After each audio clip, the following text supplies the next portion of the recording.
Choose your fighter. Reiki inspired. Fight.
Check,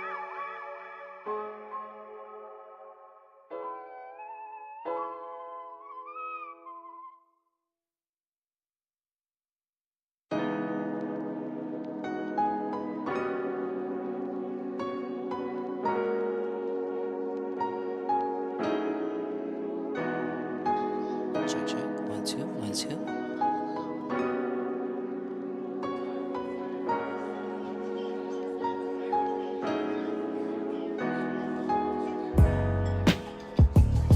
1 2 1 2.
Good morning, everyone. We're going to get started in about 7 minutes here. So please make sure you grab some more breakfast on the side. And if you can, sit in the front two tables because the food will only be served in the front two tables. You're more than happy to sit where you are. You just have to come to the main tables to grab food and go back to your area. They'll be served one by one. Thank you.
two.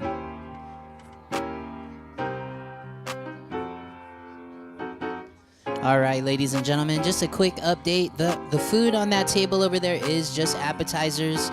We are having a multiple course dinner this evening, so don't worry about that. So everybody who is hungry this afternoon, we are having a multiple course meal. So just find a seat. We're about to get started in a couple minutes.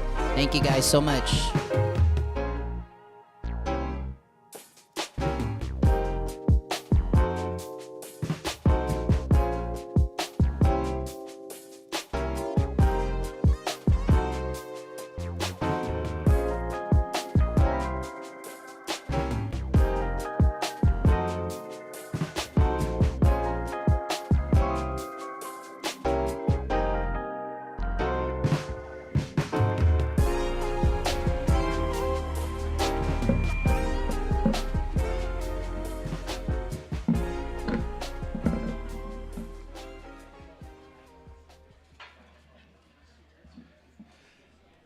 Hello.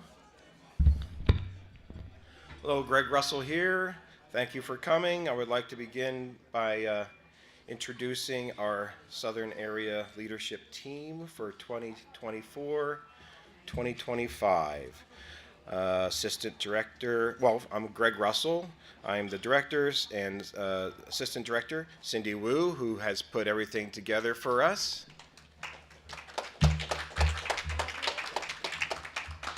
Secretary Jackie Wins, as I guess online. Yes. Hi, Jackie. So wave, Jackie. Maybe we can spotlight here. Treasurer Ronald Arejo. Our parliamentarian Dr. Levine Knight, PRP, or RP. She's online. Online, wave at us. So thank you. And yeah, we're great to have everyone that could make it in person. This is a new turning point and hopefully getting us back to a way of feeling normal and good camaraderie. So thank you.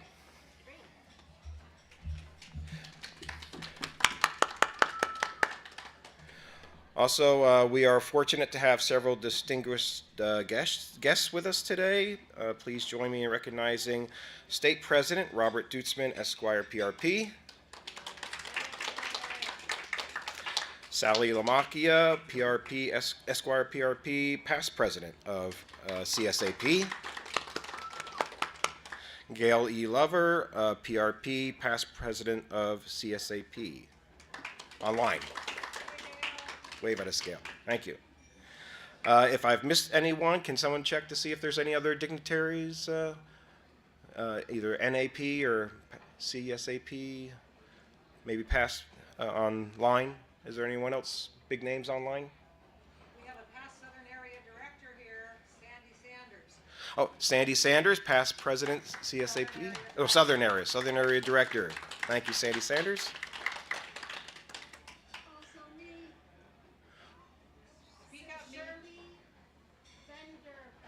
Shirley Vanderbeck was a past Southern Area Director. Thank you for being here, Shirley.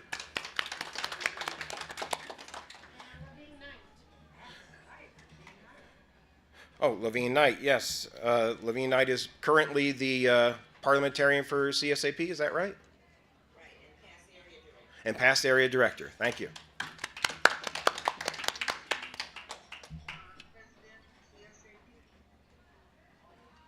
And what was the last thing? I didn't hear the last thing. Oh, Beverly Chandler, yes, past Southern Director, Southern Area Director. So and PRP, right? Thank you, Beverly. So we'll look over the schedule. We have. I'm sorry, I'm an RP. I didn't mean to interrupt you. RP. Beverly's an RP? All right. Thank you, Beverly, for clearing that up. So we're going to have our guest speaker, Sally Lamacchia, will do a presentation on how to participate at a meeting. Then we'll have our lunch and about an hour, so around 1 o'clock.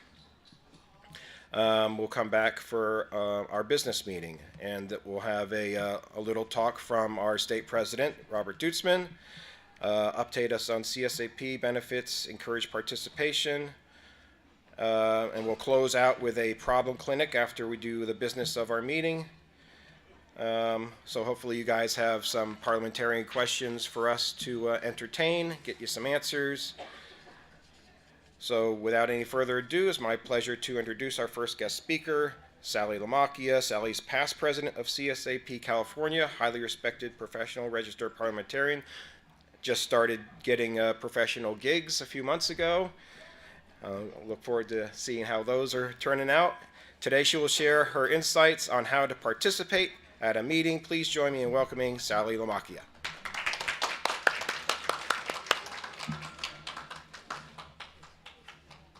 Thank you, Mr. Director. I appreciate that. Good morning, everybody. It is wonderful to be here. It's wonderful to see everybody here. I can see you folks on Zoom. You're only about that big, but I can see you, and it's great to have you here. I am used to hitting a little button on my PowerPoint during a presentation, but we have a different setup today, so I have a beautiful assistant here to my right, and I guess I'll just touch my nose, and we'll go to we'll go to the next slide. This morning, the lesson is on how to participate at a meeting. And in preparing the lesson, I realized that it's a lot easier to say the title than actually figure out how to participate at a meeting. So this lesson is going to those of you who want to but are reluctant to jump into the fray, especially if there is in fact an actual fray at the meeting, which sometimes happens, right? So let's talk about effective membership participation. First of all, members who participate are vital to an organization. Participation means examining the meeting call, also known as the meeting notice. Don't just put it on the desk or in your electronic folder. Look at the meeting call. Hint, hint, before the meeting, long before the meeting.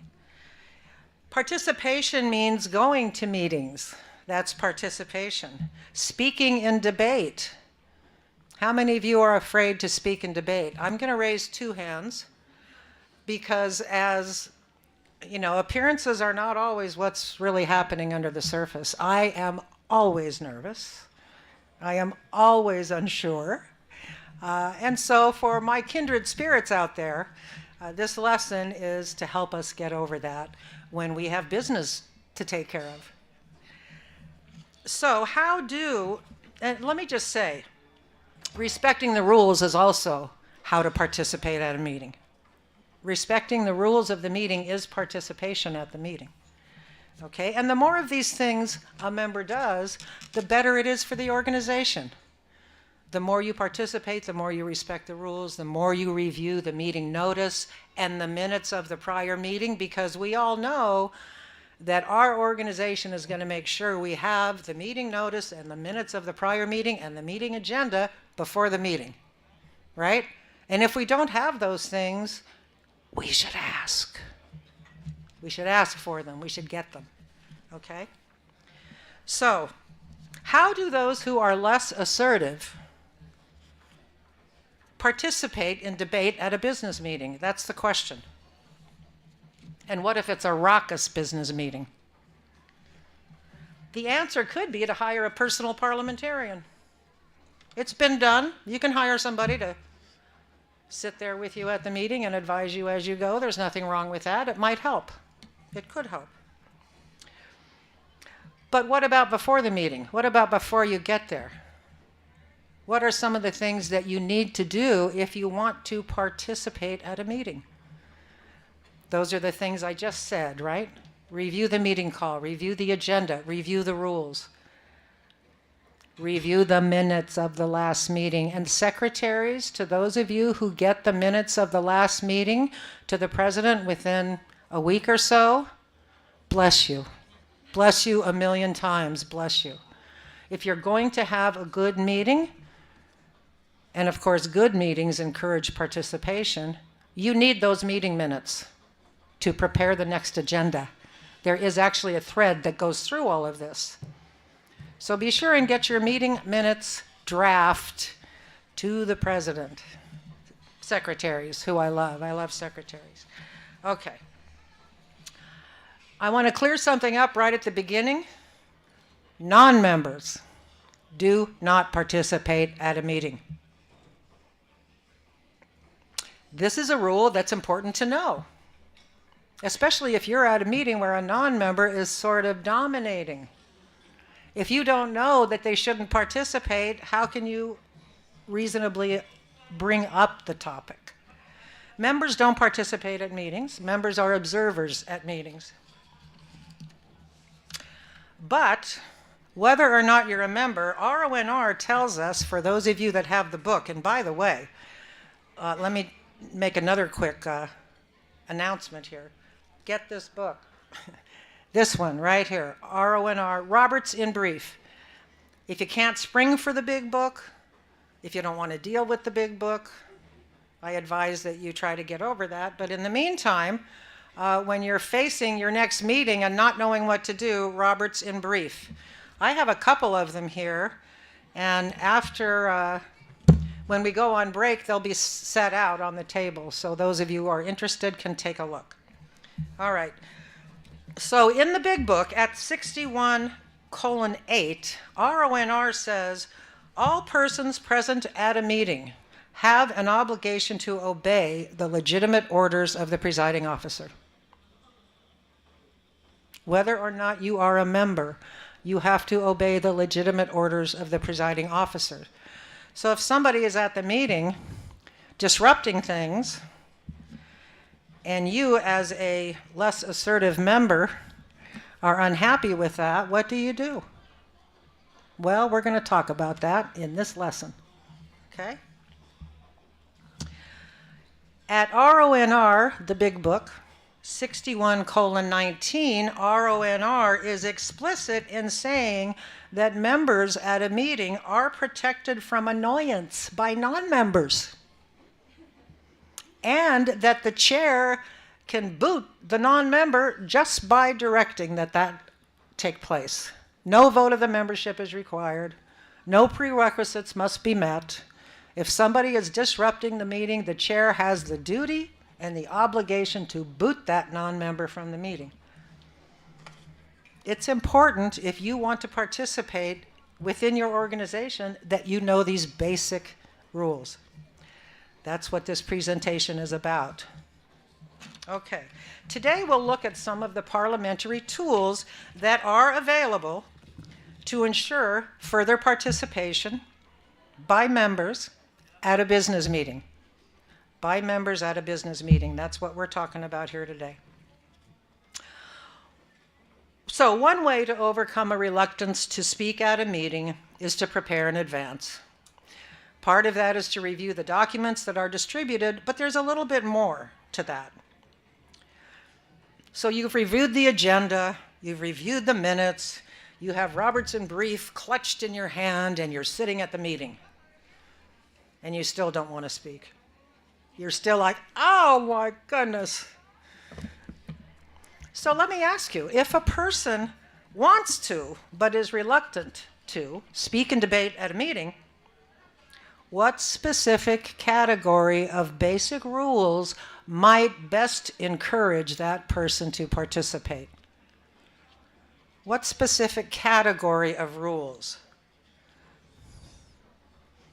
Well, what I'm looking for is something we all learned when we were young children. We want manners at a meeting, right? We want manners and basic respect at a meeting. We want to apply all of those little rules that we learned when we were knee-high. Wait your turn. Don't interrupt. Now, parliamentary procedure calls that decorum. That's what we call that. But when we're knee-high to a grasshopper, we call it behaving well. You better behave. Using your manners. Being patient while others express themselves. All of that. So if a reluctant speaker could be reassured and assured that they would not be attacked at the meeting by some angry member who opposes what they just said, they might be more likely to speak. I realized in preparing this meeting that a lot of it would have, a lot of it would have to focus on decorum. Because a lot of people are discouraged from participation because decorum is not being followed or applied in the meeting. So, oh, we're not on the right slide. Yeah, we shouldn't have advanced at all, actually. I'm sorry. Yeah, let's go right back, back again. And there's even a slide before that, but that's okay. Okay, yeah, go ahead to the next slide. That's a little bit about me. I want to say that I was a Southern Area Director as well, and at the time, I was petrified. I was pretty new to NAP and CSAP, and I knew I was over my head. Luckily, there were people in the room like Teneby Hall,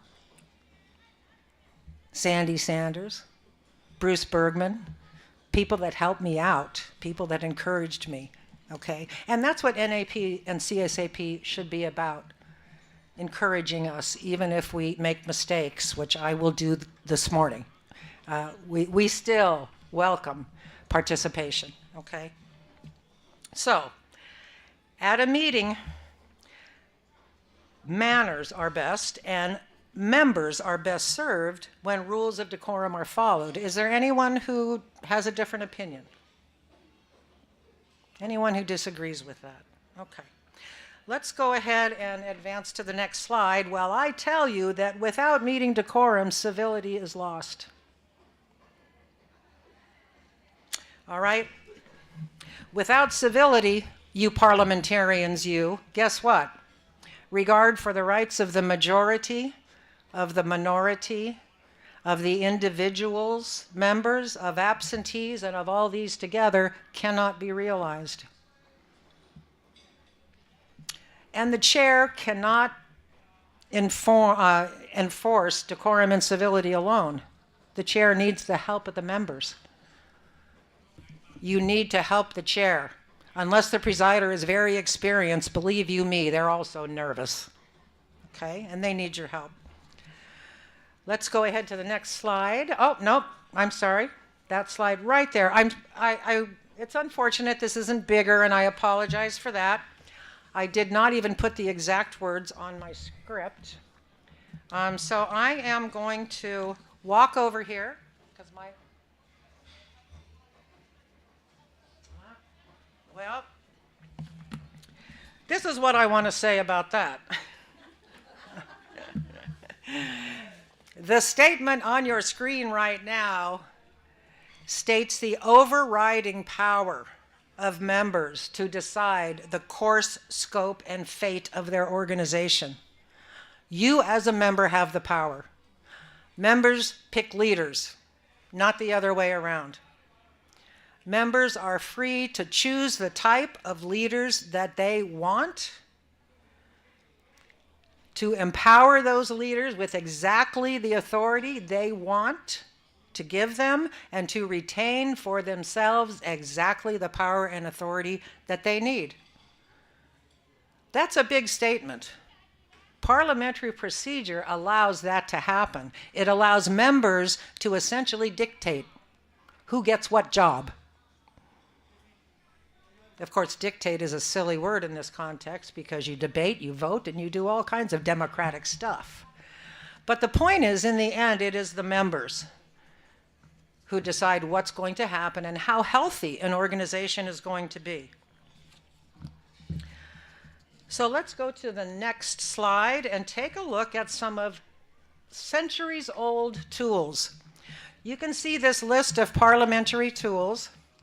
Unfortunately, I don't have the slides in front of me, and I can't see that very well, so I'm not going to be reading the slide like I might have.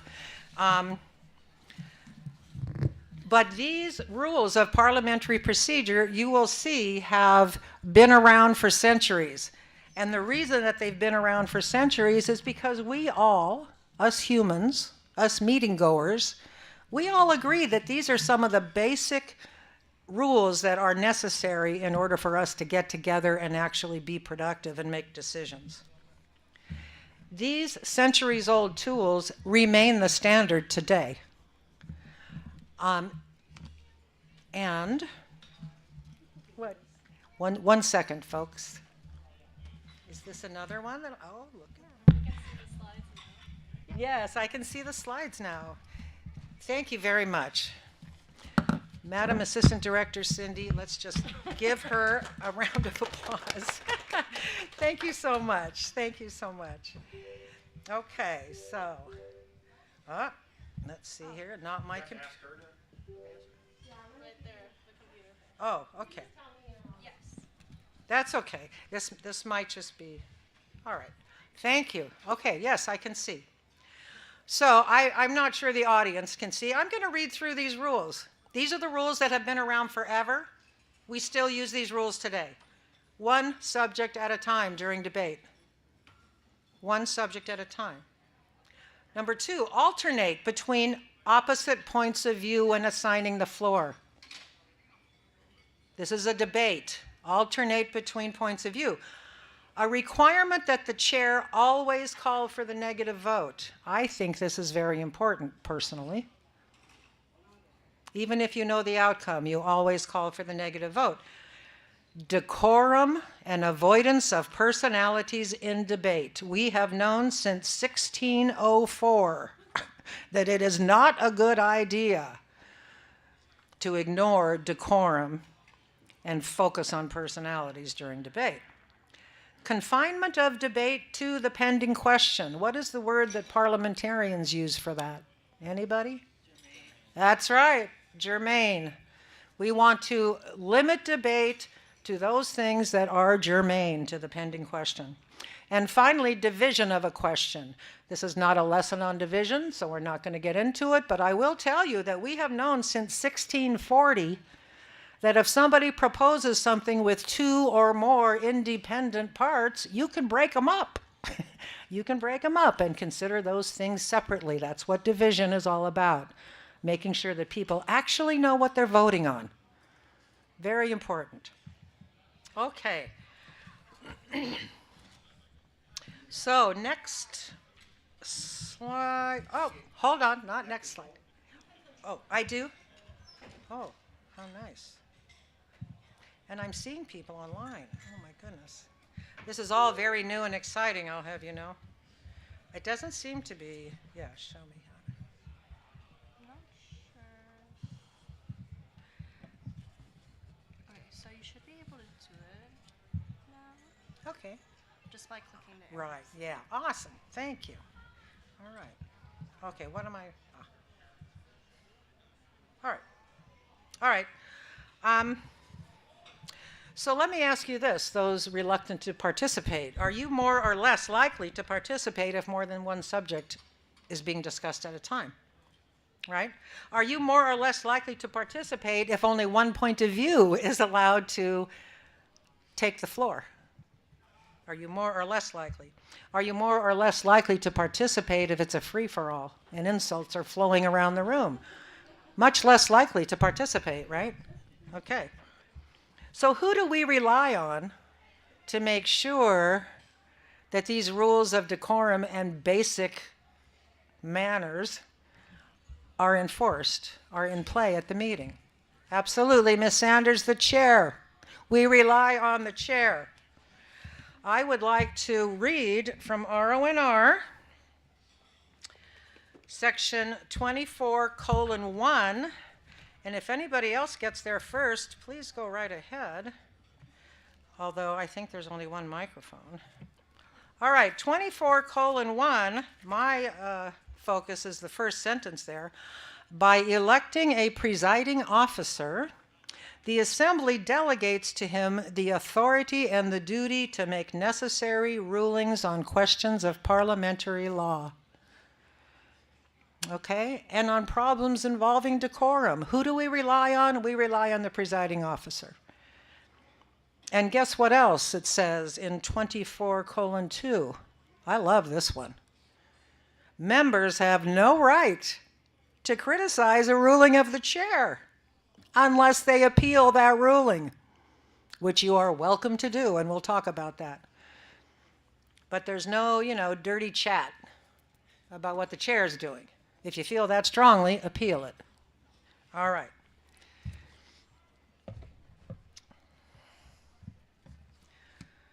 So let me ask you this. Who else is responsible for seeing that rules of decorum and debate are followed at the meeting? Who besides the chair? Anyone else? Does anyone else have a role to play? Yeah. Yes. Ron says everyone. Sandy says the members themselves, and that is exactly right. You all have a role to play, and the better you do your part, the more participation you will get from your members, okay? So, much depends on the chair, that's true. But members are also responsible for the success of the meeting. Members are obliged to follow the adopted rules, including rules of debate and decorum. And remember, non-members are observers only who can be removed at the direction of the chair if they disrupt things. That's a pretty strong tool. That's pretty important. Okay. Generally, our rules of decorum ask that members direct all their remarks through the chair. And generally, it is the chair who calls an errant or disorderly member to order. But not always. Sometimes we have to police ourselves. Sometimes the chair needs help, right? In calling another member to order, it is good to remember the rule in RONR 33:9 on the screen right now, which says, to protect decorum, members are not allowed to carry on a discussion directly with one another. In other words, if somebody is being unruly, you don't turn to them and say, Susan, stop that. You might get punched. Susan might have had a really bad morning. You just don't know. So decorum requires that all remarks go through the chair, that we do not speak directly with each other. Sometimes the chair needs help. The chair is looking for you to call the member to order. The chair is lost. The chair is inexperienced. The chair is compromised. Who knows? So at 61:11, Roberts gives us exactly the words to use to call a member to order. Mr. President, I call the member to order, and then you sit down, right? You stand up, you say, I call the member to order. Do you need to be recognized? What do you think? Yes or no? Of course not. It wouldn't make any sense, would it? To have to be recognized during a pandemonium to call somebody to order? So it's pretty straightforward in Roberts. Mr. President, I call the member to order, and you sit down. Now the chair, of course, has a little more clout. The chair is going to speak directly to the person who is out of order. And 61:11, again, gives us words to do that. Sometimes that's necessary. RONR 43:20-28 lists rules of decorum that we use today. Very important. And you can see that some of the rules on this list were on the prior list of rules that have been around for centuries. Number 1, remarks must have a bearing on whether the immediately pending motion should be adopted. Focus on the vote, people. Next slide. Yeah, thank you. Focus on the vote. Okay, if the discussion is germane to resolving the matter, in other words, voting on the matter, that's what we want in debate.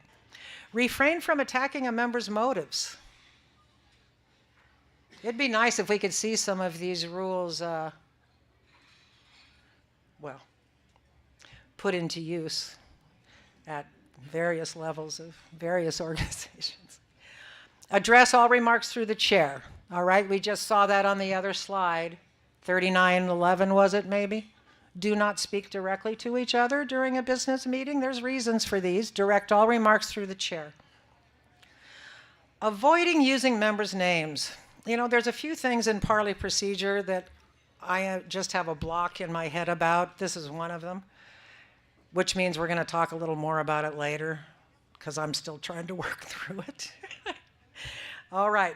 Do not speak adversely on a prior action not pending. I really like this one because speaking adversely on a prior action not pending at a business meeting is monumentally disrespectful and a waste of time. So don't do it. Wait until you're at the restaurant afterwards having your coffee and then bad talk the whole thing. That's okay. But at the business meeting, no. You bring your best self to the business meeting. Sit while the chair is speaking. I like that one too. Of course, I'm a sitter, so what the heck. Don't disturb the assembly. I remember when I started in law school, the first year we're reading these cases and learning these rules, and I'm thinking they're all obvious. I'm thinking I'm all smart and stuff. I get so tired of people telling me what's obvious. Well, I'm a little older, a little wiser, a little humbler now. And I appreciate a list that says, don't disturb the assembly. While that may be obvious, it still is a very good thing to include on the list. Okay. So, decorum recommends against using members' names during debate. RONR 42:2 suggests that along with their name, a speaker might get up and include, quote, appropriate additional identification for the benefit of the next speaker, right? Or the chair. So the next speaker might say, I disagree with the delegate from Oxnard. I disagree with the last speaker. I disagree with the member at microphone B. This is how we avoid the use of members' names. So you say, I disagree with the member at microphone B, and then you continue. Thank you, Mr. President. My name is Sally Lamacchia. I cannot agree with the delegate who just spoke.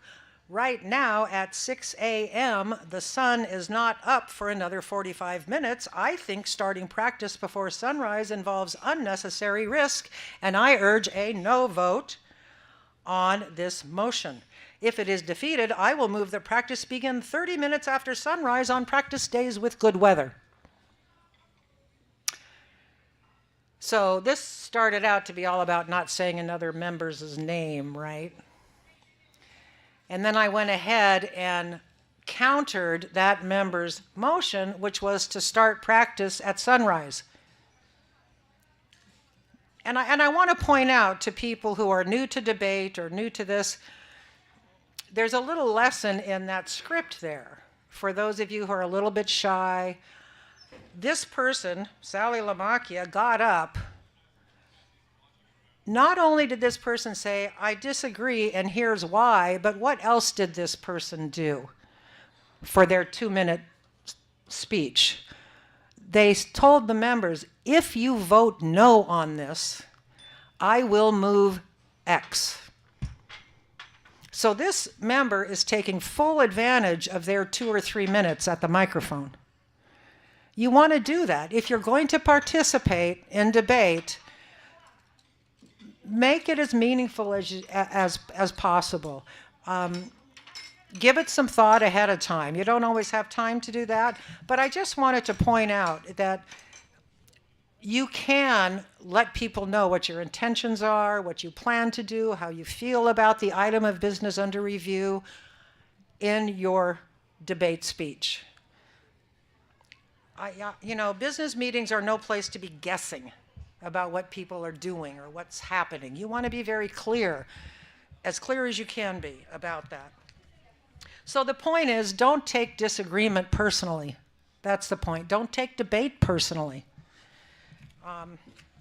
People have opinions. This RONR has a whole section on avoiding the use of members' names. See, I get stuck on this stuff. 4323, that's the title right there. Avoid the use of members' names. But what I want to point out is that A member's debate is expected and intended to be partial. We are there to express our biases for or against something one way or another. And so you need to anticipate that you're not going to like what somebody else says and let it go. Don't take it personally. Remember who you are and why you're there, all right? People have opinions, and this statement reminds us that expressing an opinion within the bounds of decorum should not be controversial. People should not be afraid to do that. They shouldn't be afraid of getting attacked, getting jumped on. That's what party procedure is about. It's about participation. It's about democracy, right? But sometimes the chair really needs help. Things really get out of hand, and we have to check our own conduct and the conduct of our fellow members in real time. You might have an inexperienced presiding officer. You might have an issue with some very, very, very strong feelings on both sides. Everybody's sitting at the meeting going, gosh, I wish somebody would do something, right? Because it's all gone to heck. When violation of an adopted rule of parliamentary procedure harms the assembly, including wasting the assembly's time, it should not be ignored. Something should be done. So again, before each meeting, I want to remind members who wish to participate, prepare for the meeting. Review the minutes of the last meeting, review the agenda, review the rules that you think might come into play. Okay? And let me see if I'm on the right. I'm not sure. Let me go back. All right. So be sure and prepare yourself ahead of the meeting. At the meeting, you may have to take action to help the chair. All right. While the assembly ultimately decides any item of business brought before it, in matters of decorum and debate, it is a decision of the chair that is brought before the assembly. And the assembly ultimately will accept or reject the decision of the chair. This happens when a point of order is raised. As a meeting presider, the chair is duty-bound to rule on a point of order or to refer the point to the assembly to decide in the first instance. We're going to talk more about point of order, obviously. And this brings to mind what we read earlier from 24:1 and 2. When you pick a presiding officer, you empower them to make rulings. You empower them to do these things. You expect them to do these things. If the chair is very hesitant, is unsure, the chair can, in the first instance, refer a controversy to the members to decide. It's important to know these rules because you will, over time, participate more at your meetings. In 47:7, RONR lists the duties of a presiding officer. Number 8 says to decide all questions of order subject to appeal, unless, when in doubt, the presiding officer prefers initially to submit the matter to the members. Choosing between these options is an exercise of discretion by the chair. There can be many, many opportunities during a meeting for the chair to exercise discretion. And if the chair rules on an issue before the members, that ruling is subject to appeal by any two members.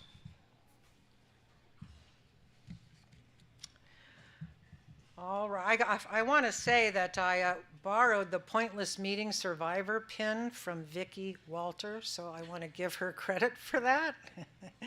I just kind of plucked it right off of her stuff. I thought it was great. If I had one, I might wear that, right? So the chair exercises discretion throughout the meeting, can exercise. And the chair sees that all necessary action is taken before proceeding to the next step in the meeting. We have a lot of expectations of our chair. The chair can decide to allow a minor breach of the rules of decorum or debate to go by. The chair can decide not to make a point of it. The chair can decide not to mention it. If a member mentions it, the chair needs to address that. But sometimes the chair will just let little breaches go. That's probably a good idea.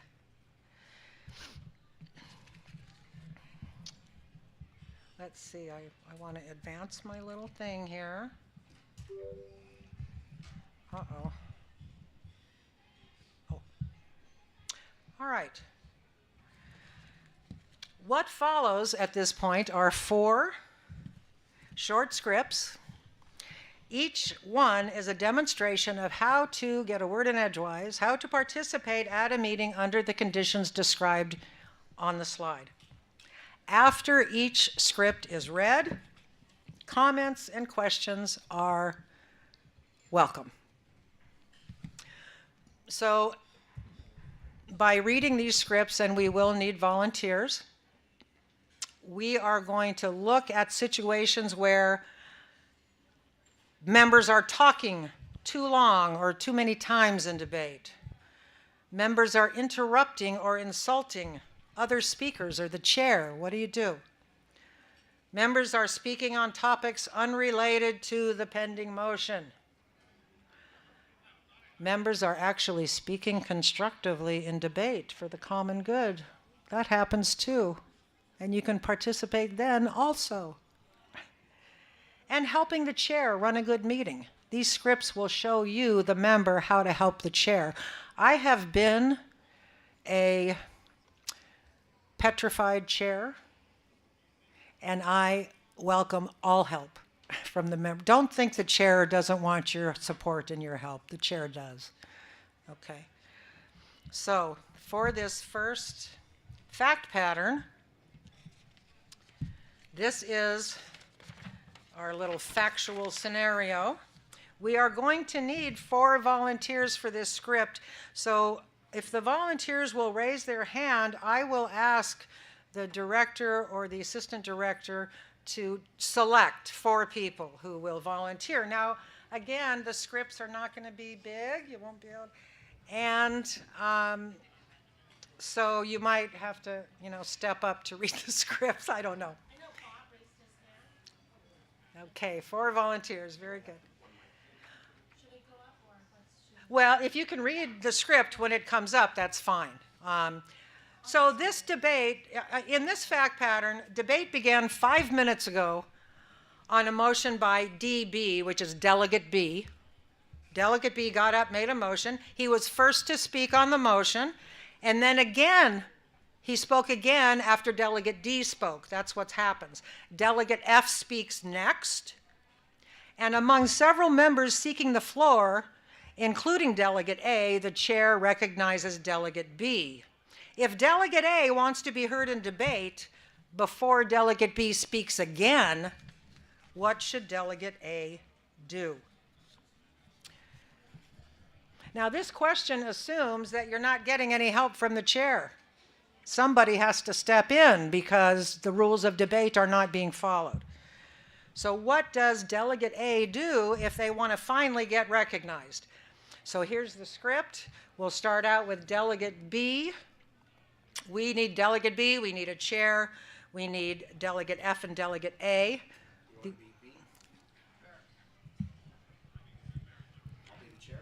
Okay. All right, very good.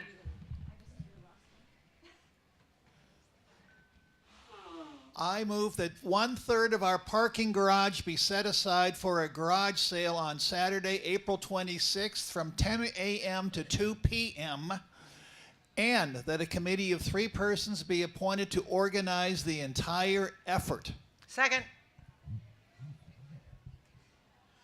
It is moved and seconded that the 1/3 of our parking garage be set aside for a garage sale on Saturday, April 26th from 10 a.m. to 2 p.m. and that a committee of 3 persons be appointed to organize the effort. DB, you have 2 minutes to speak in favor of your motion? Okay, narrator, that would be me. DB speaks for 2 minutes. Next, Delegate D is recognized by the chair. After D's speech, the chair recognizes Delegate B, who speaks for another 2 minutes. The chair then recognizes Delegate F, among several who are seeking the floor.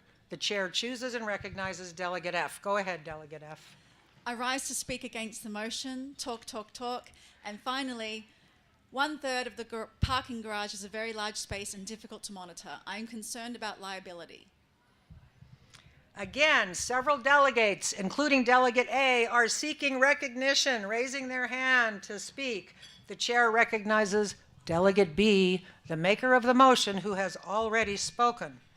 The question is, if Delegate A wants to be heard in debate before Delegate B, what should Delegate A do? Are you going to, okay. Go ahead, let's just Point go right of through it. order. State your Point point. of order. Delegate B already spoke twice on the motion. Others are waiting to speak for the first time. Under Roberts, other members should be called to speak. Thank you, folks, very much, the volunteers.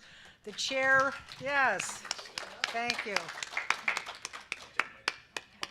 The chair ruled that Delegate A's point of order was well taken and called on other members who wanted to speak in debate. A point of order is everyone's friend. I cannot think of a single person sitting at a meeting who cannot make friends with the point of order. Okay, it's that simple. Delegate A has been wanting to get into the action now for 10 minutes. What fixed the problem? A point of order. A point of order fixed it. Okay, and do you think the chair didn't appreciate that? Think again. The chair is like, phew, thank God, let's get this thing moving, right? Don't be afraid to raise a point of order. Okay. If the chair is in doubt, what can the chair do? Refer the point to the members, right? The members always have the chair's back, whether they like it or not, right? Okay. So I think I skipped a page here. Hold on a minute. Okay. RONR at 4:28 addresses the matter of speaking twice on debate. And we're going to look at the rule here quickly. I'm going to read it. I don't know if we're looking at it. On speaking twice in debate, Roberts tells us, quote, each member has the right to speak twice on the same question on the same day. But, and this is the kicker, cannot make a second speech on the same question so long as anyone who wants to speak has not been spoken, has not been given the floor. Okay? Twice on the same question on the same day, but not even twice if somebody who wants to speak has not had a chance. The whole point of parliamentary rules are to encourage maximum participation. Well, not the whole point. One of the points of parliamentary rules. All right. So based on this rule of debate, Delegate B already had a second chance. The chair was about ready to give him a third chance. And here's poor Delegate A over here waving her arm going, you know, I have something to say. So, point of order is your friend. If you want to dive into it a little bit more, you can find it at 23:2. All of the standard descriptive characteristics are there. I've been saying this all the years I've been in NAP. Point of order is your friend. I don't see any reason not to think so. All right. Our next, we have another little slide on point of order. All right, rise and say point of order. Don't wait for recognition. You just pop up. Hey, point of order. And the chair will respond just as Director Russell did. Please state your point. And then you want to say what the problem is. If you can script it in advance, if you anticipate this and you can write something on a paper in advance, do that. That helps me. those of you might, some of you might have heard me use the phrase running scared. I've been doing that for 50 years, so little notes help, Once stated, the chair is duty-bound to rule on the point, okay? And to declare the ruling. And if you don't like the chair's ruling, then what? We know what. We're going to appeal the chair's ruling. Okay.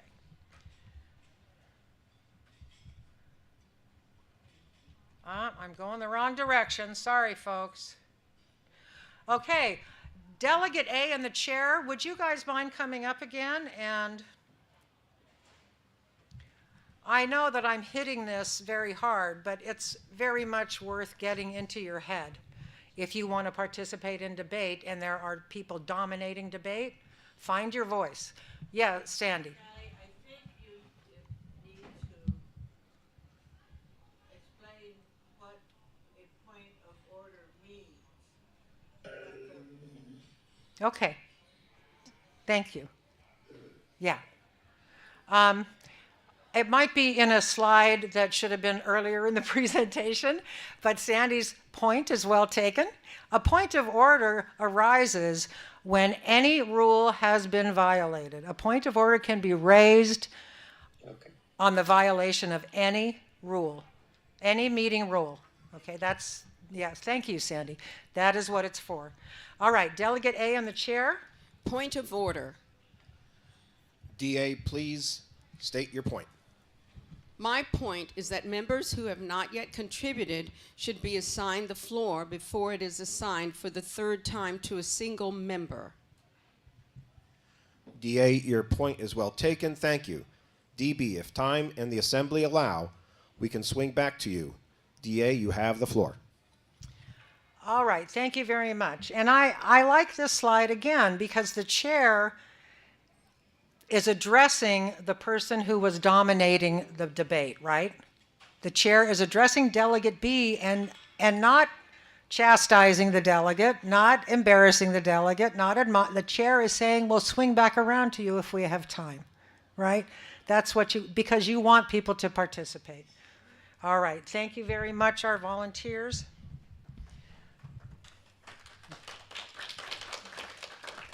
Oh, I'm sorry, Delegate A and Delegate and Chair, we have another example. If a speaker won't stop. Go ahead and read the slide. I think it's important that you know you have this power, members. It's very important that you know this. Point of order. Delegate A, please state your point. Debate is limited to 2 minutes per speech. The current speaker is over time and others are waiting to speak in debate. Delegate A, your point is well taken. Will the speaker please be seated? The chair recognizes Delegate A. Thank you. I think you can be seated now. And again, that's all very straightforward, very simple, very straightforward. And what gets it going? A point of order. That's what starts the process here. So somebody in your group has to be brave enough to raise a point of order, okay? It's a wonderful tool. All right, fact pattern number 2. We are at fact pattern number 2. I don't quite remember how many volunteers we need. So let's look at the fact pattern. On a point of order, the chair ruled the point not well taken. The ruling is being appealed. The point has to do with a perceived conflict of interest. That comes up a lot in meetings, conflict of interest. Member A believes that Member G should not vote on the motion now under debate. Well, if that's your belief, you have to address it right now, right? You can't wait. You can't wait till after the vote. So that's the scenario. So we need Member A in the chair. Come on up, Member A in the chair. So someone sees a conflict of interest and gets agitated is what happens here. Go ahead. Let's read the script. Point of order. Please state your point. Member G is part owner of the company named in the motion. Because of this conflict of interest, he should not vote on the pending motion. Because our governing documents are silent on this point, the chair rules the point is not well taken. Even if a part owner, Member G cannot be compelled to withhold his vote.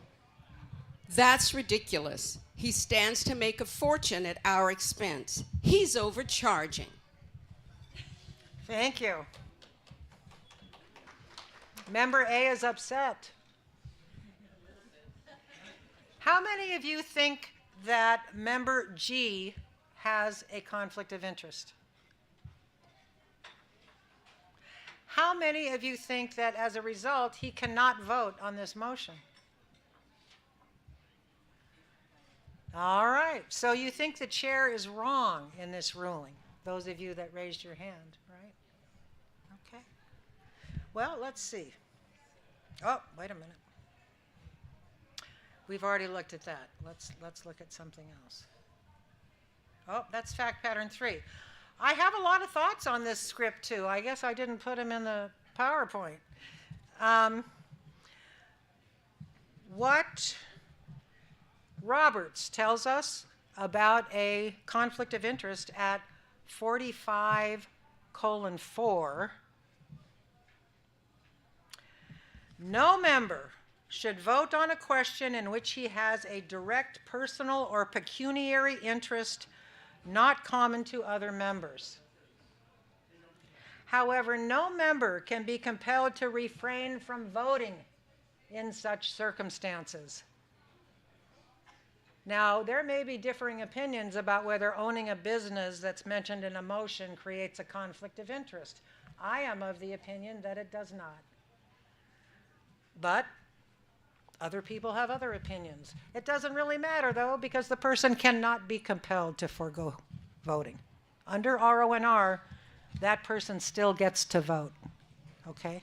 Unless your own rules say something differently, which is why the slide pointed that out. The chair said, the chair consulted your own rules, the chair consulted the parliamentarian, and then the chair said, point is not well taken, the man can vote if he wants to. And that's what RONR says, okay? If Member A continues to call out Member G, insisting that they not vote, and the chair does not act, what can you as a member do?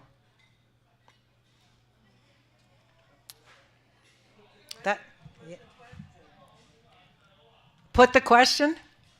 That's a good answer. That's a good answer. Call for the question. Get this nonsense done with. Let's take a vote. Yes, that's what we were looking for. That's right. And that was that other slide that I went right past. Yep. You can call the member out of order. Help the chair out, folks. The chair wants your help. Trust me. Help the chair out. Okay. Don't be afraid to call another member to order. Don't do it with a bad attitude.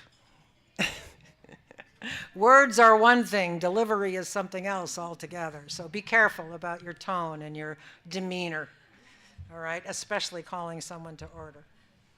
All right, let's look at fact pattern number 3. All right. Debate on the spring garage sale is ongoing. Amendments have been proposed and decided. The main motion is thus perfected and ready for any final debate and a vote by the members. Script number 3, we need chair, member S, and member Q. Can we get 3 different volunteers? We need a chair, a member S, and a member Q. Let's get some students. There you go. And by the, I think we should introduce the students at some point. When you come up, Cindy, yeah. We want to be sure and say thank you. Say hello. Okay, script number 3. We're still talking about the garage sale. All right, go ahead. The chair recognizes member S. I really think that the Social Events Committee should outline plans for a Christmas ornament sale in December 2025 and present their plans at the next meeting. Second. Point of order. We have a motion pending. This statement has nothing to do with the business at hand. Thank you. The point is well taken. Member S, later in the agenda, you may present your motion to outline plans for a sale in December. Now, is there any further debate on the pending motion regarding the spring garage sale? Will the secretary please read the motion? All right, thank you guys. So again, a couple of things on this slide.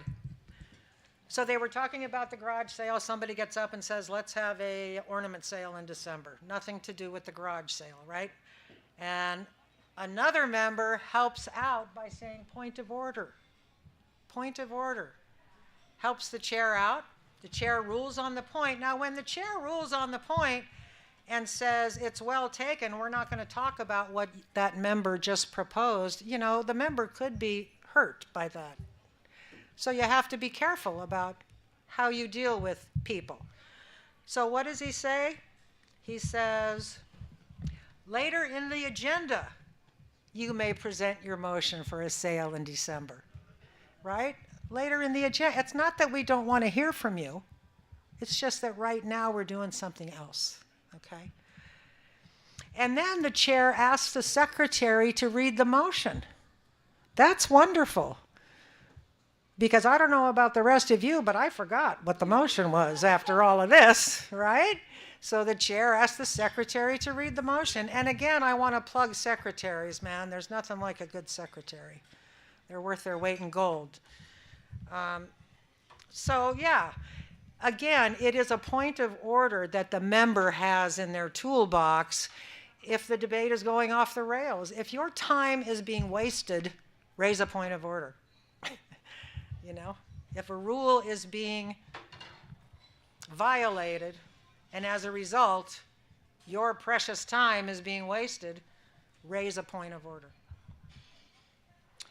All right, fact pattern number 4, things are looking up. So here we go. When others are speaking constructively in debate for the common good, so can you. We don't have to participate just when things are going bad and try to make it go good. Okay, so the following motion is now in the hands of the assembly. This motion is in the hands of the assembly that a food drive and t-ball games be organized at Durley Park on Saturday, September 20th, 2025. One game for kids ages 6 through 9 and another game for kids ages 10 through 13. This motion is currently pending before the members. Let's look at fact pattern number 4, we need a member S. Who would like to be member S? All right, very good. And, yeah. The chair recognizes member S. This motion goes out to the heart of our mission. I move that a special committee of 3 chaired by the maker of the motion be formed to prepare a plan and report at the next board meeting. With approval of the board, the committee could move towards implementation. If that happens, a detailed written report of the committee's activities could then be presented at the March membership meeting. Thank you. This is a long motion. There's a lot to it. And again, I want to point out that if you are participating in debate, you have 2 or 3 minutes normally to say what it is you want to say. Use that time to put some substance into what you're saying.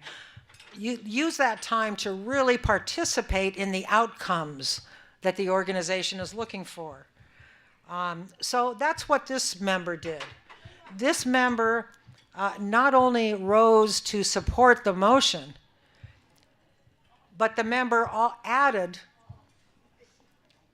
some steps that might reassure others in the audience that going down this path, creating this committee, would be a good idea.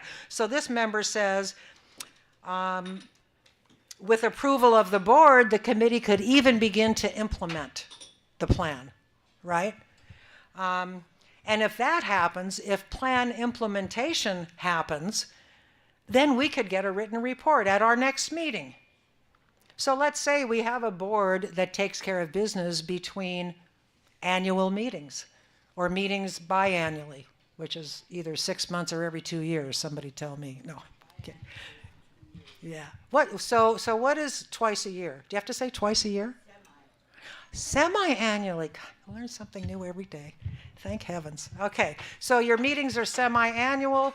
You have a board that does the work in between your meetings. This might be a very appropriate thing for this member to say. So the group is working on this motion. The member gets up and constructively adds to the discussion. And that's what you want to do. All right.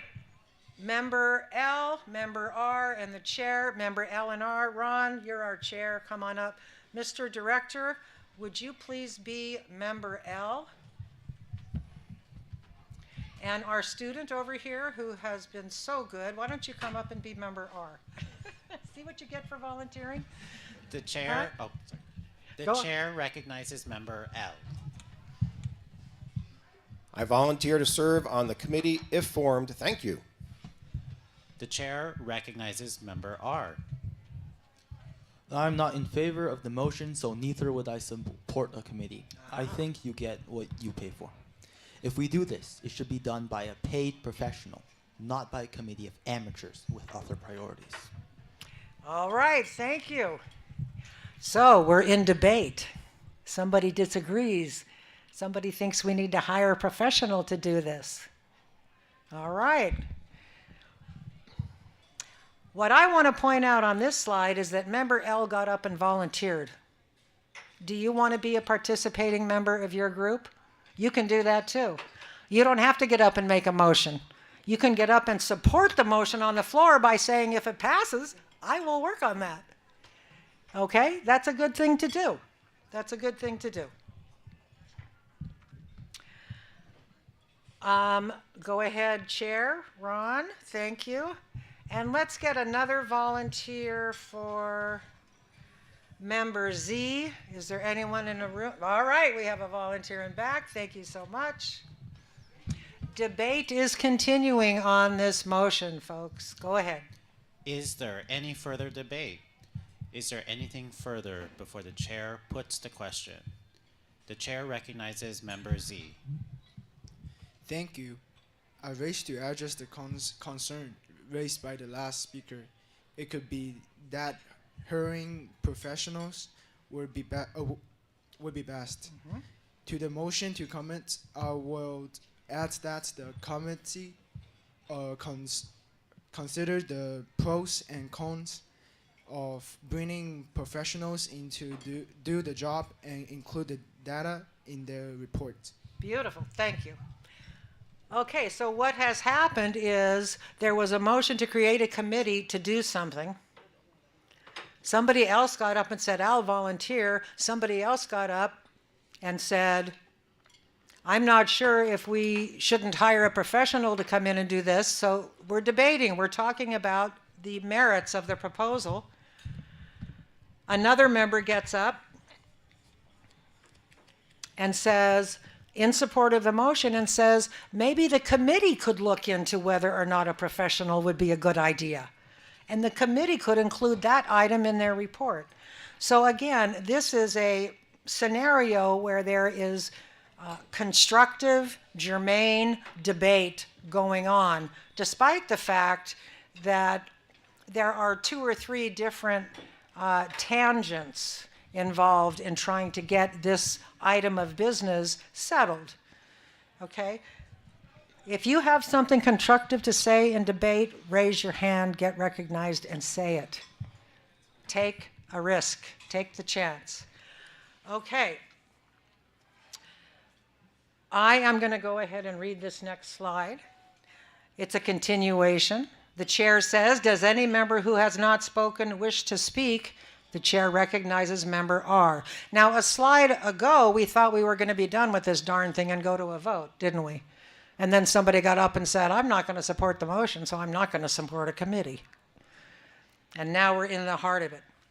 So member R is tired of this. He pops up, well, he gets recognized. He said, let's vote so we can defeat the motion. I call the question. What is this member saying? What's he doing? Yes, thank you very much. Patty said he's moving to end debate, and she is correct. The chair says it is moved and seconded to go to an immediate vote on the pending question. Unless any member objects, we will go to an immediate vote on the pending question. You seasoned parliamentarians in here, is that correct? Can you just do unanimous consent on a 2/3 vote to stop debate? I don't think so. Sandy knows. I'll tell you what my thought on this is. I think technically you cannot use unanimous consent. I think technically a 2/3 vote might even require more than a voice vote.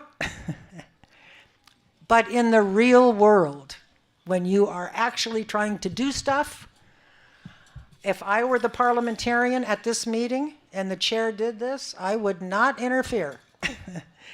I would not interfere unless there was some question about the outcome of the vote.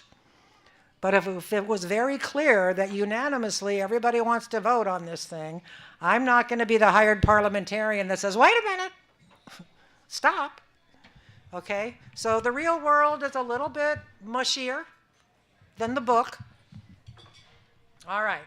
Unless anyone objects, we'll go to an immediate question. The question is on the motion to form a special committee to plan a food drive. You forgot what the motion was, didn't you? And T-ball games at Durley Park, which probably Ron and I are the only two that know what Durley Park is. On Saturday, September 20th, 2025, one game for kids ages 6 through 9, another for kids ages 10 through 13. Are you ready for the question? And that's it. You've done it. You did not let one person dominate the discussion. You knew how to get in there. Point of order. You called another member to order when things started to get out of hand because you know how to do that now. You're not afraid to do that now. You helped to keep debate on track. You're not afraid to do that. You contributed to the debate by doing each one of these things. Calling someone to order, not letting someone dominate, helping the chair, right? You helped the chair run a good meeting. In my view, that is part of the responsibility of members, is to help the chair. Don't get mad at the chair. You know, I've seen people get impatient with the chair, and I have looked them right in the face and said, would you like to preside? They never do. They never want to preside. They just want a backseat drive, okay? Help the chair. You showed respect. But there's so much more than what we've covered here today. So I want to point out to you all that in Roberts, under table 3, there's a whole bunch of phrasing there. And there's some of it on the screen. I move to amend. I move to amend standing rule. I move to declare the chair vacant. I move that debate be limited to 1 speech per person. So there's all kinds of sample language in RONR for those of you who want to participate and are committed to preparing to do that. You have to be committed to participating in your organization's activities and business, and that requires preparation. So table 3, I want to just, again, a whole new list. There's a whole bunch of stuff back there. I don't know if Roberts in Brief offers this kind of script, but it probably does, and it's very much worth looking at. And I will end with, as always, one of my lovely original poems. Lest we ruin our posterity, know Sir Robert's verity. Respect the work's longevity, its logic, wit, and levity, and perform it with sincerity. And that's it. That's all there is. Thank you. Yes, happy to take any questions. Sure.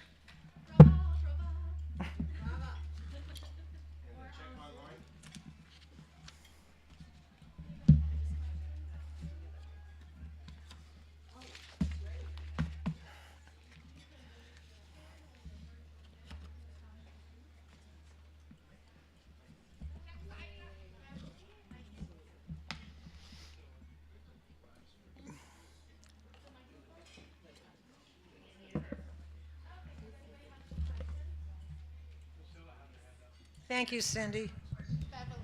Find my raise my hand up. Yes, sir. Go ahead, Beverly. All right. If you have a chair that is reluctant to call members to order because they feel like they're going to be doing something wrong or they're going to hurt their feelings, how does a parliamentarian in that situation advise the chair? Hi, Beverly. Good question. The first thing that came to my mind was to move for a recess so that you can speak with the chair in a sidebar. Did you understand my question? I did. I think your question was if the chair is reluctant to bring somebody to order because they're afraid they're going to hurt their feelings, what do you advise the chair? Was that the right question? Did you hear my question? Yes, she did hear you. Yes. She's answering. Can you hear me? I guess would be the question. Yeah, are you able to hear her? No, I don't. Oh. Cindy, we're having a little difficulty online hearing the. Oh, that's why. I'm sorry, I got my hand up. You can't probably see it. We have a little difficulty hearing the response. Yeah, she was answering. Thanks. Yes. Okay. You're awesome. Sorry, everybody, that was me. That was me and technology. Beverly, can you hear me now? We didn't hear the response. Yes, I can hear you now. Okay. Okay. All right. Thank you for the question. And I want to say the first thing that came to my mind was to call a recess. What you want to do is try to get the chair aside to a sidebar. If a chair is reluctant to run an orderly meeting because some members at the meetings won't allow it, their feelings will be hurt, they'll talk over the chair or whatever it is, then the chair needs to be supported by other members. The chair needs to be encouraged. The chair needs to be reassured that they have the authority and the responsibility to run an orderly meeting. And that's best done in a sidebar, right? Plus, a recess or a short timeout is often a wonderful tool to bring down the temperature in the room. So don't be afraid to take an unscheduled break. Everybody could use an unscheduled break now and again. But if the chair will not preside, the chair can be removed and somebody else can step up to preside. Parliamentary rules allow for that. That's the worst case scenario, I think. Before anything like that happens, I think we want to support our presiding officer. So that's my answer. I'm not sure how helpful it is. I would try a sidebar, and the chair may want to step down. The chair may volunteer to step down at that point. And that mechanism. The chair is willing to preside, except these emotional feelings that they have. That's what I'm. Thank you. Thank you for answering. All right, very good. I can now hear. I won't mess this up. Are there any further questions? I have a question. Ah, yes. From Priscilla, Jennifer. Yeah. So Priscilla's next. Hi, Priscilla. Hi, thank you very much for all that information. This is my first time for getting really into the Parliamentarian. I wanted to know, can I get copies of everything that you went through? Yes. My PowerPoint will be available. Okay, now, how was that? I think you can just ask the area. Or actually, you can ask me directly. Let me put my...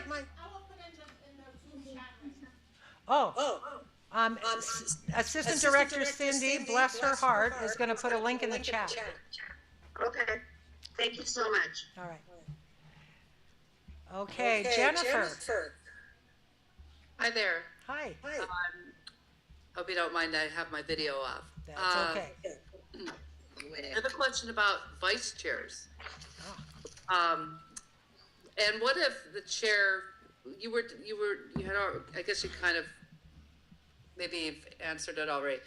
What if the chair is kind of verbose and commentary during the meetings? And so that one slide that you showed, and I was thinking to myself, well, what if the chair themselves does that? These kind of things, and goes off topic or something like that. And I don't know. So what do you do with that? And also, so as I mentioned about the vice chair, more of a define. What are the responsibilities for the vice chair? Again, thank you, Jennifer, for the questions. Somebody here can correct me if I'm wrong, but my recollection is that RONR is not a fan of vice chairs. I just want to put that out there. That's my recollection anyway. I gotta move this so you can maybe see my face and not my.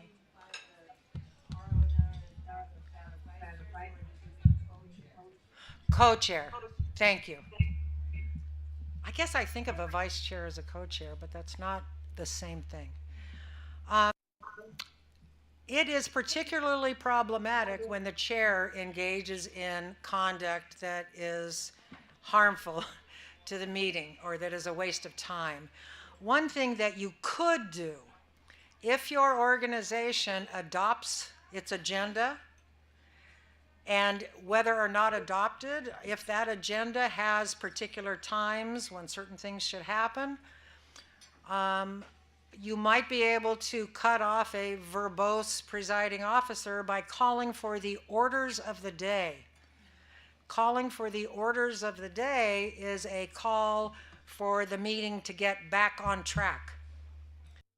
So that would be particularly helpful if you had adopted the agenda, or if there were particular things scheduled to happen at a particular time. If that's not the case, I think the first thing I would try again would be a sidebar. You don't want to embarrass the chair. You don't want to create a situation where there's hostility between the assembly and the chair. But wasting people's time is not okay. And so I think I would start with a sidebar. If calling for orders of the day won't do it for you, start for a sidebar. And then, some member might just have to have the gumption to get recognized and say, with all due respect, can we move on? These are not easy situations. And so I think that a lot of these situations you have to address in the moment, in the time. But a call for orders of the day could be helpful. I hope that gives you something to hang your hat on. Are there any more questions? All right. I want to thank everybody for your attention. I'm very honored to be here. Thank you so much. Thank you.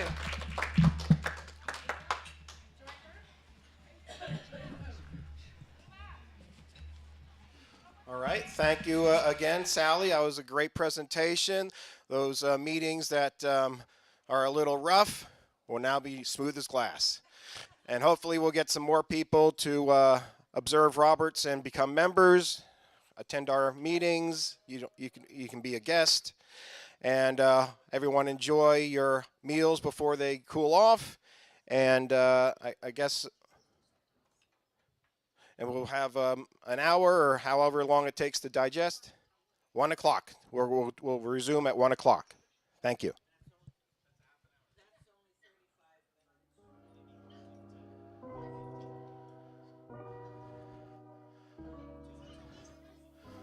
All right.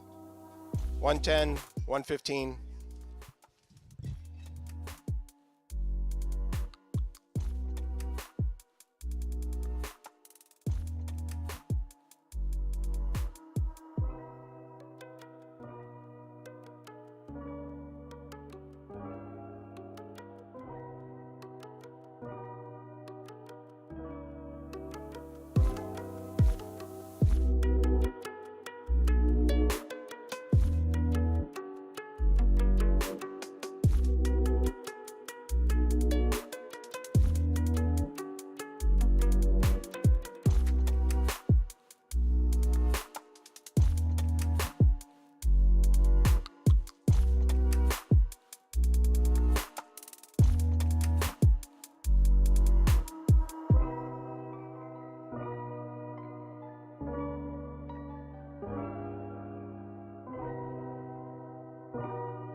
fighter.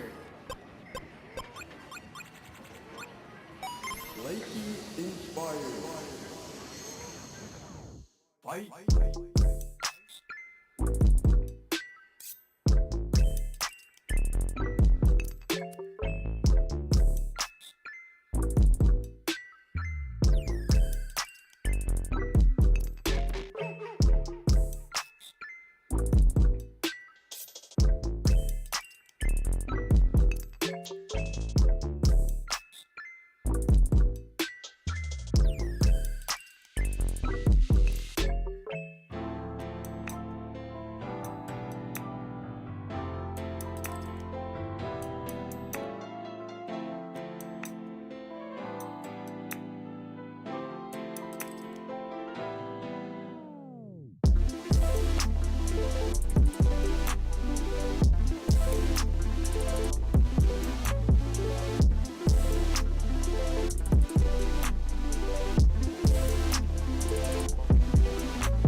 Hopefully everybody had a good lunch. We're going to be starting up in about 3 minutes or a few minutes here.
Hello.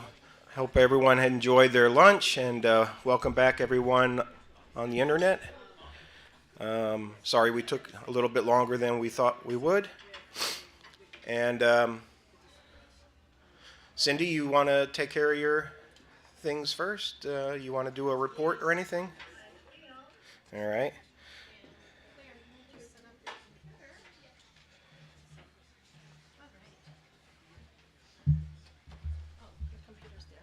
You want this? I'll just use this. Okay. Hi, everyone. You probably know me by now, but I'm Cindy Wu, Assistant Director for the year. Thank you. Hopefully you enjoyed the Chinese food. There's a whole bunch left over, so please take it home, especially for those of you that came from far. First of all, I'd like to acknowledge all those that came from far.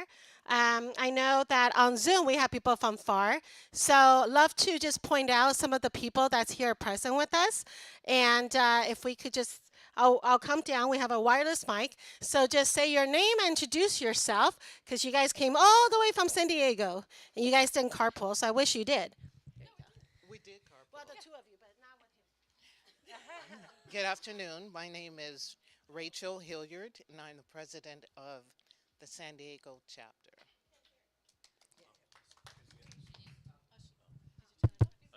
Oh. Good afternoon. Good afternoon. My name is Rachel Hilliard, and I'm the president of the San Diego East County chapter. And with me is... Thanks so much, President Hilliard. My name is Emma Shopler, and I am very grateful to be here because Rachel drove me, so thank you very, very much. And this is my first time being here. And did I say my name is Emma? Sorry. Thank you. I live here, so I don't need to introduce myself. You wanted to introduce the people who came from far, right? Well, it's okay since we're here. I came from Sherman Oaks. Could have carpooled with our director Greg in Venice, and our other guest from San Diego. Bruce Bergman from San Diego. Yay, thank you. So all the San Diego peeps, we're pointing those people out so you know who you are. We're just going to introduce the people that's present, that's still here.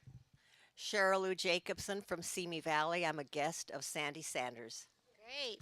And I'm coming around to you, Sandy.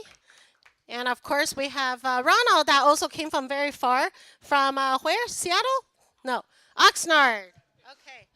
Yes, my name is Sandra Sanders. I'm a member of the Channel Islands unit, which is most of part of the members are from Ventura, and then we've got Oxnard and Simi Valley and Thousand Oaks and Agura. So we're southern Ventura County.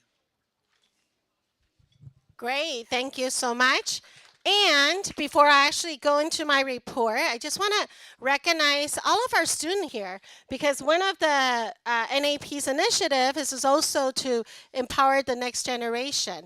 And so I'd like to ask Claire to come up. And Claire, you can just leave that there maybe.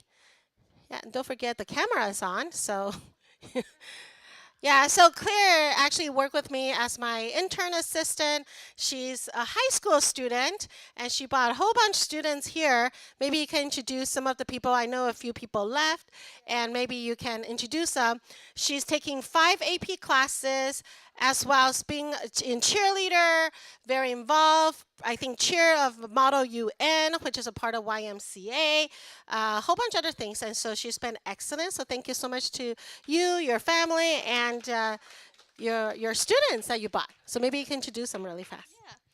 So first and foremost, I really want to thank Cindy for this opportunity. I'm very happy that I was able to bring some of my fellow friends and have them actually experience this as well. So I'm Claire. I'm currently a junior at San Marino High School.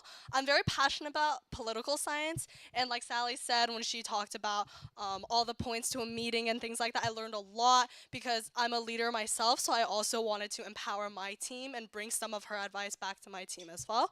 I'm going to pass the microphone around to my two friends over here. Maybe they can each say one sentence about a little short about me and what they want to do in the future. I'll start on the left side.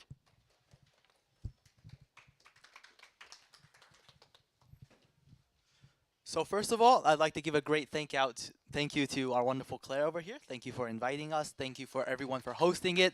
Thank you, Sally, for the wonderful speech you gave earlier. My name is Nathan Chen. I am a senior at Arcadia High School. So I'm in Arcadia, we're just a couple minutes away from San Marino. I also happen to do Model United Nations and former speech and debate person as well. And I happen to be the treasurer for a Model United Nations nonprofit organization called SGVMUN. So what we do is we aim to host conferences and empower and bring Model UN and the public speaking accessible to some of maybe the less privileged people. And that's something I'm also very proud of doing. And that's something, as you mentioned earlier, with parliamentary procedure. That's something that's also very ingrained into Model UN. For example, points of order, points of inquiry, motions, or moving to end the debate are something that we see often in our conferences as well. And it's good if I could see a parallel between these two. So again, thank you very much to everyone who spoke in today, to Cindy and to Claire. And I'll just pass the mic on to the next high school student.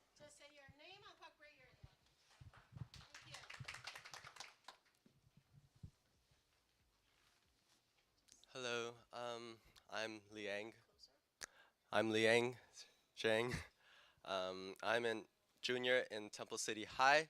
I was thankfully invited by Claire. I loved Sally Omakia's speech, and luckily I learned a lot, and from Model UN in San Gabriel Valley too.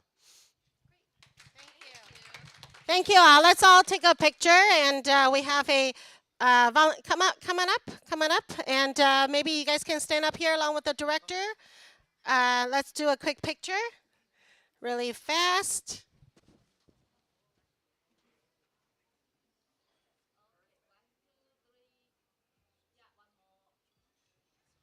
Thank you. Claire also brought a volunteer photographer for us as well, so thank you so much.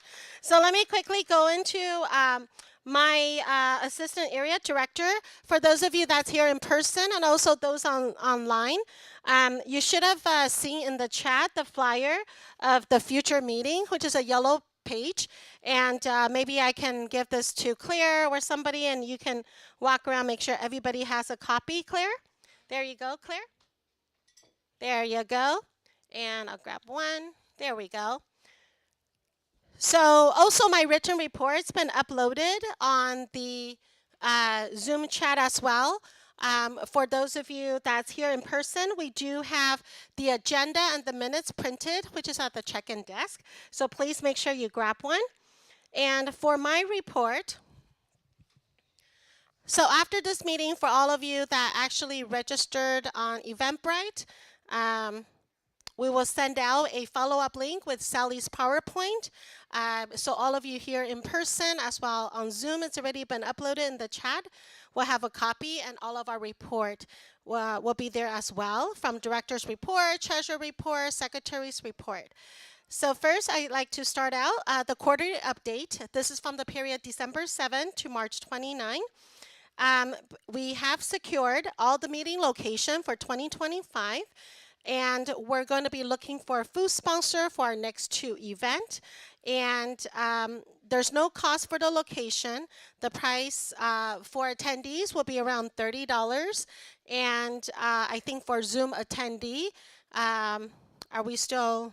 There may be a small cost, but I think traditionally it's been free. So we'll see if we can still make that happen. The next meeting will be on July 12th, will be hybrid from 10 a.m. to 3 p.m. It was suggested at lunch that maybe we'll start out, instead of having an hour networking meeting, we'll start on time at 10. So we'll, huh? The networking is good, I heard. Okay, what does the people here or on Zoom think? Do you guys like the whole hour of networking? Or do you want to cut it shorter? Or do you want to keep it an hour? The hour is great? Okay, I got some thumbs up here. So I guess we'll keep the 10 to 11 networking, it looks like. And further discussion, we got the yes from director. Anybody object in the Zoom here? Okay. If you do, just start talking. All right. So, but it's going to be at the Woodland Hills Fire Station in Woodland Hills. I know we have people from Sherman Oaks, and our director is in Vanai, so that's easily located. I know our past president, Sally, is along the 101 in Ventura, so that we try to go east, west, south, and north for all the people. And the next one will be November 8th. It's going to be at the YMCA in Monrovia. I know on Zoom, we have many people joining us from all over the place, and I just want to call out some of the city that's joining us online. We have people from Antioch, how do you spell? Antioch, Los Angeles, Fairfield, San Diego, Pacoima, Los Angeles, Ensenadas, Linwood, Culver City, Indio, Downey, Pacoima, Rye, Harbor City, and LA. So hopefully those locations will be easy for you. And so as far as some of the things that you might hear Director talk about a little bit later on, and we may have to secure the intern for our association today through the student groups, is that he's looking to really set up a Facebook page for our Southern area and possibly using some social media. I hope that everybody was okay with using the system Eventbrite. That's something we tried new this year, and hopefully it's convenient.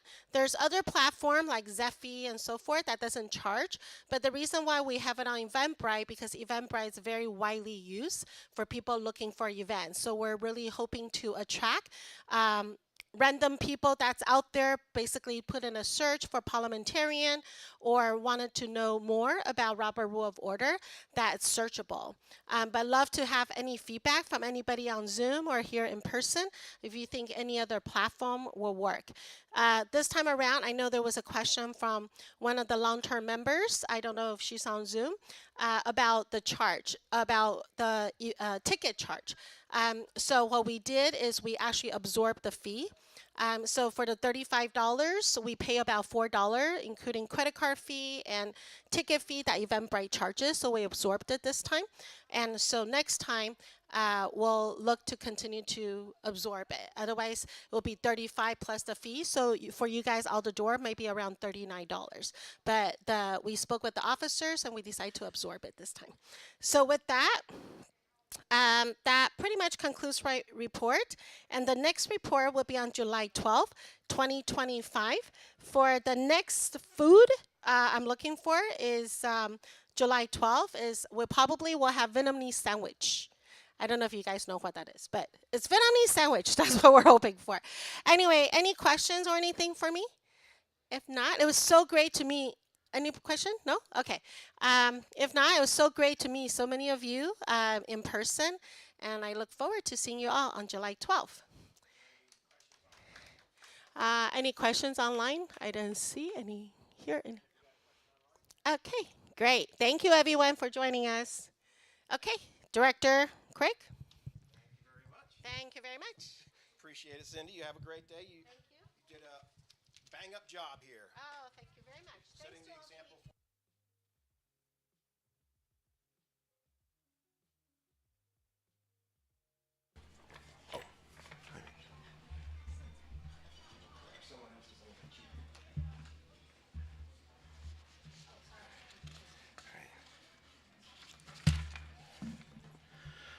All right, so on the Zoom, we have a slide for rules of decorum and another slide after that for the rules of debate.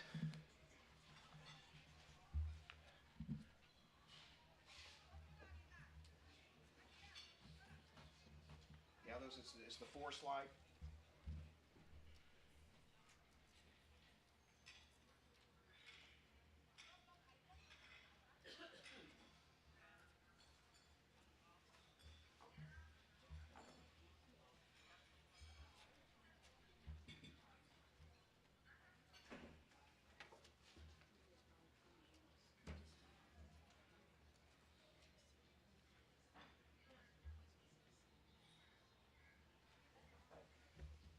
Thank you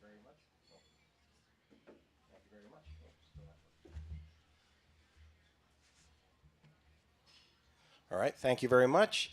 So our meeting rules of decorum. Confine remarks to the merits of the pending question. Refrain from attacking a member's motives. Address all remarks through the chair. Members are to use the raised hand icon to address the chair. I don't know if anyone's going to be able to monitor a laptop, all right? Avoid the use of members' names. Refrain from speaking adversely on a prior action not pending. Refrain from speaking against one's own motion. Refrain from disturbing the assembly. Avoid unnecessary chatting if the item is of importance. Please share with the body. Voting will be utilized by raised hands or check marks, and the red X also for voting no. Debate rules. Members must obtain the floor before speaking. The maker of a motion has the privilege of speaking first on the motion. Each member may speak twice on the motion, but may speak the second time only after those who wish to speak a first time have done so. Debate is confined to the merits of the pending question. See above. Amendments to improve the motion must be approved by the body, and the motion must still be adopted as amended. Debate can be closed only by 2/3 vote of the assembly or by the chair if no one seeks the floor for further debate. All right, thank you very much. So,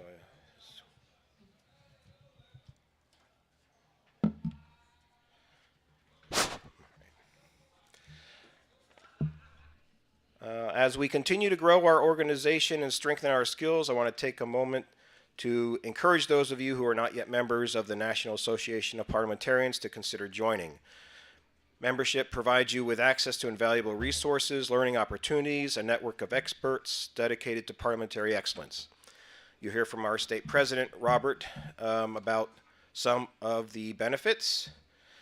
And for students under 25, there are grants and scholarships available to help make membership even more accessible. You can explore these opportunities by visiting napef.org/scholarships and grants. For others, membership is about $100 per year, which is a worthwhile investment in your personal and professional development. I hope everyone took the opportunity this last hour to ask questions and learn more about the benefits of membership. Feel free to speak with me or any of our officers if you're interested. We'd love to welcome you into our NAP community. All right.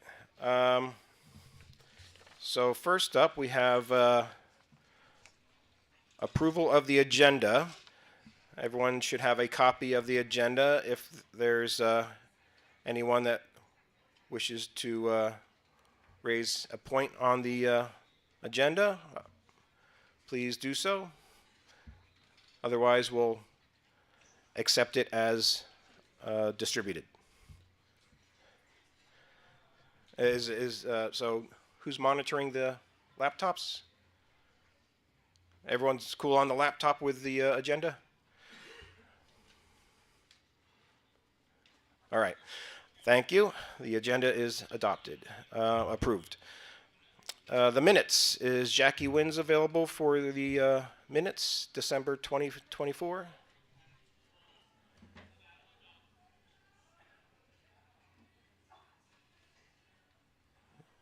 Jackie Wins on the... Is she on there? Jackie Wins?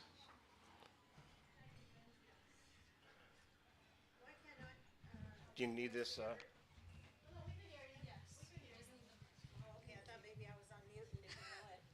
Okay. Yes, I have distributed the minutes to the board.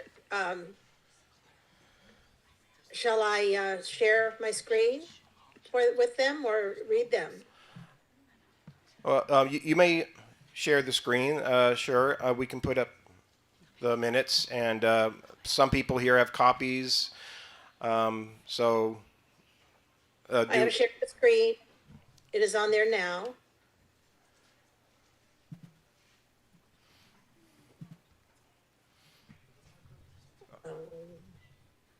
I'm just slowly scrolling through so that people can see it. And if somebody wants me to wait a minute, I will.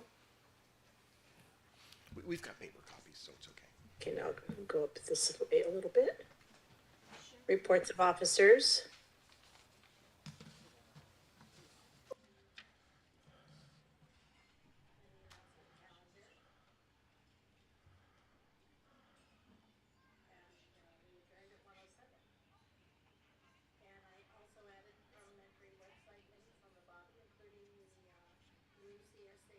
Now, I hope that's on there. It should be. So, okay.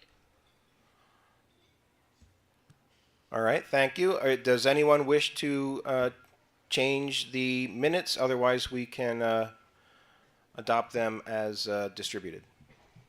Approve them.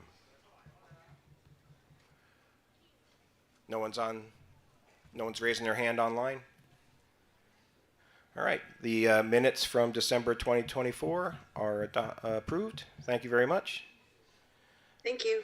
And Area Director Cindy Wu has already, Assistant Director has already spoken. Next up, Treasurer Ronald Rejo, RP. Hi, thank you, Director Russell. Appreciate it. Hello, everyone. Ronald Arwejo, CSAP Southern Area Treasurer. I'm not sure if the report was shared for those online, but for those in person, you have the report. In regards to the first meeting that happens every calendar year, there's really not that much. As you may or may not know, National Association of Parliamentarians fiscal year goes from December 1 to November 30, with our last meeting in the middle of November. And then on this meeting, barely anything has happened. And so what I've given everyone is an update to the end of the fiscal year, which is really only 1 month that has happened, November 2024.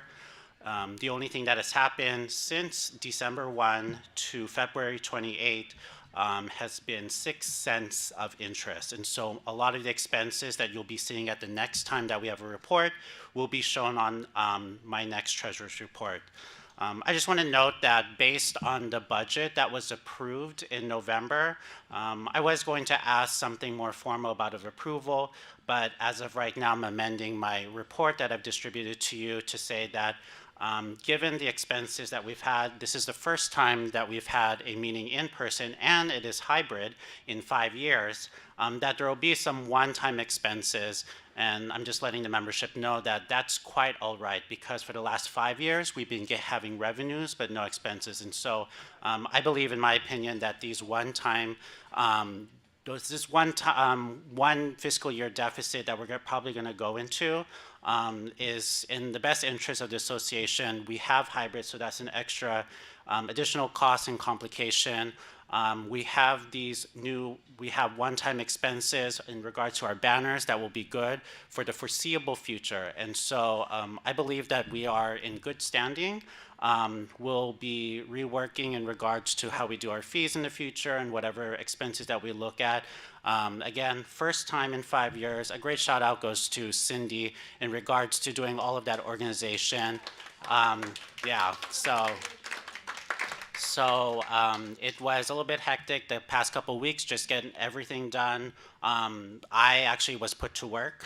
Usually I was just cashing a check, and I actually had to write a couple of checks. And so I appreciate the director, especially the assistant director, Cindy Wu, and all of our board, our secretary and our parliamentarian, just being on the email. So I'll just let the membership know during our next our next meeting.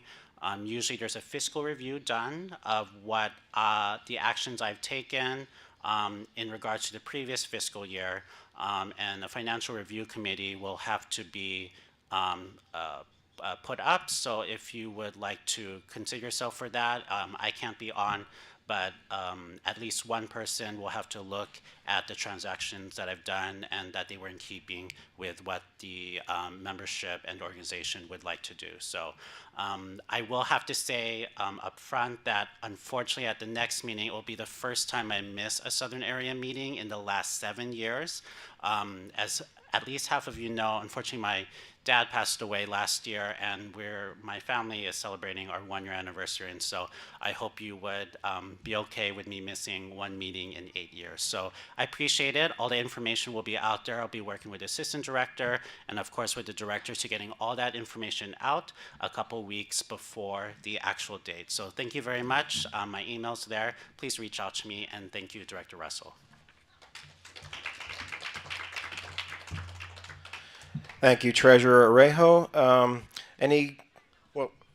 Should we take questions or comments on the report? Are there any questions or comments on the Treasurer's report online? In the audience, in person, are there any questions, comments? All right, we're good. Thank you very much. Next is me. So I did distribute a report, short and sweet. So I can read it to you. I hope our return to in-person meetings gives a feeling of normalcy that we could all use in these turbulent times. Zoom will also continue to be offered for multiple reasons. We are likely to encounter numerous errors in learning this new hybrid format. Please feel free to give us feedback. We want your feedback, both negative and positive, so that we may meet your expectations. I believe we need to employ the powers of social media to increase our exposure and hopefully our ranks. Facebook came to mind. Any other platform suggestions, or Facebook is right for us? ? Also, I'm looking for input on topics for our next 2 presentations. These could be a general problem to address, specific sections of RONR, or a presentation you know of that we would benefit from. So maybe somewhere outside of Southern California, national presentation you're aware of. Thank you for reading, and please spread the word of our existence and good works to others. So that's that. Any questions, comments for myself? Any online? All right. Moving right along. So report from unit presidents. Are there any unit presidents with us that would like to say anything about their unit? Anyone in the in-person audience, unit presidents? Oh, Sandy, yes? Oh, the mic is right there.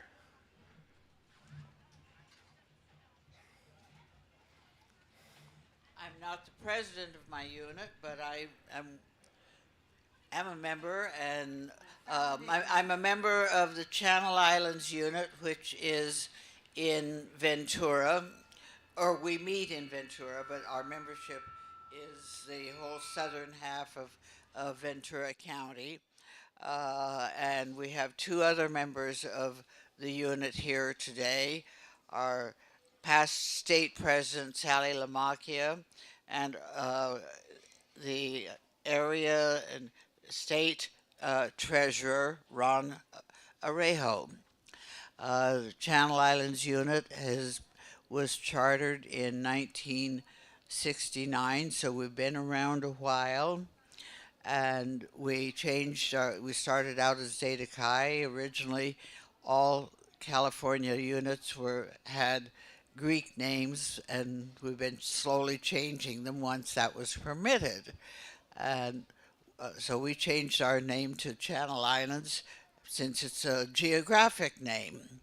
And we welcome referrals that you may have from, if you know people who live in our area, please let us know. We'd like to reach out to them. We have been meeting consistently, but we've all these years, except the last several years, have been Zoom. We have not resumed in-person meetings yet, but please refer people to us. You can reach out to me or Sally or Ron. Thank you.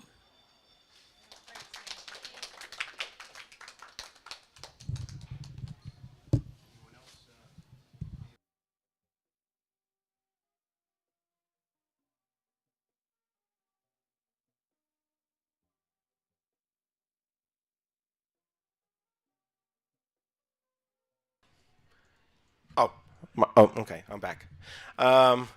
Let's see.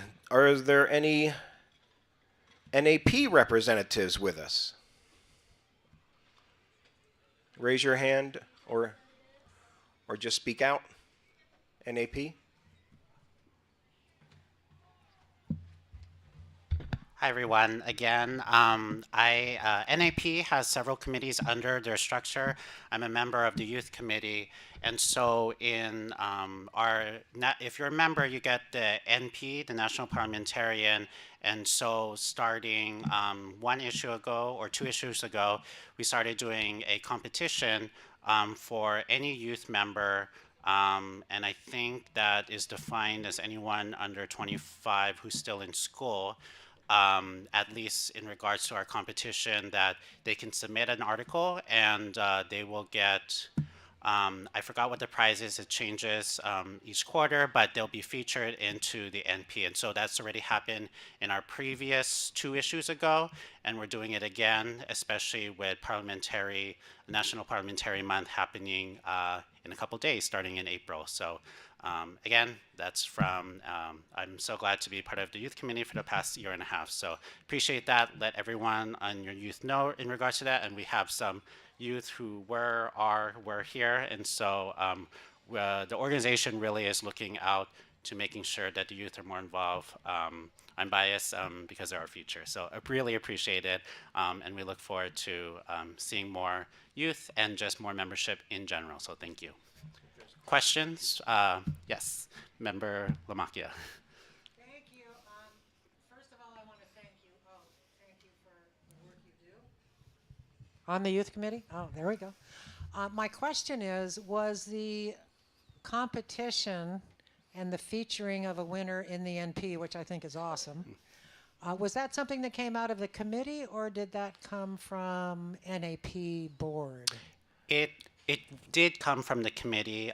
We wanted to start it last year, but since it did deal with people who were or with members who were under 18, we had to go through, let's say, legal hurdles in regards to that, and Okay. we made sure everything was kosher in regards to that, and so that's where we're able to have something. Our goal is every quarter, but it's looking like every other quarter, and so we're hopeful the youth committee will continue this throughout this term, which ends in August, and hopefully the next youth committee membership will be able to do something in that sense. I think this is awesome. It almost makes me want to volunteer for the youth committee. Oh, Thank yes. you so much. Yes, and you don't have to be part of the youth to be in the youth committee, and they will start their new terms in August with the start of the new NAP, the convention. So yeah, thank you very much.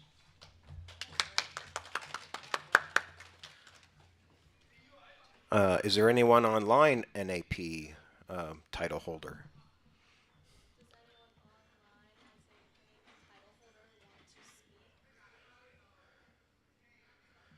All right.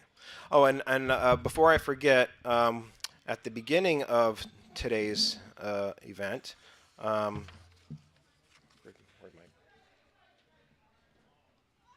my papers go?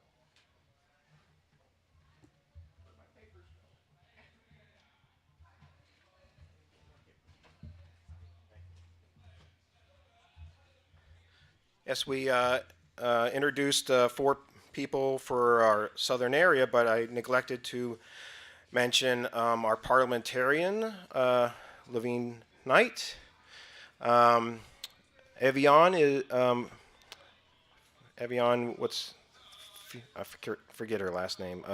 Varnum is our like receptionist, registration person, and there was so Jackie Wins. I don't know if we introduce Jackie, if we introduce Jackie Wins as our secretary, and then we have a the website lady.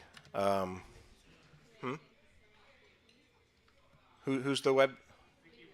Vicky Walter. Yes, Vicky Walter. And she's with us, right? Vicky, if you wave, and anyone that's name I just mentioned, go ahead and wave. Thanks to all of you for your help. All right.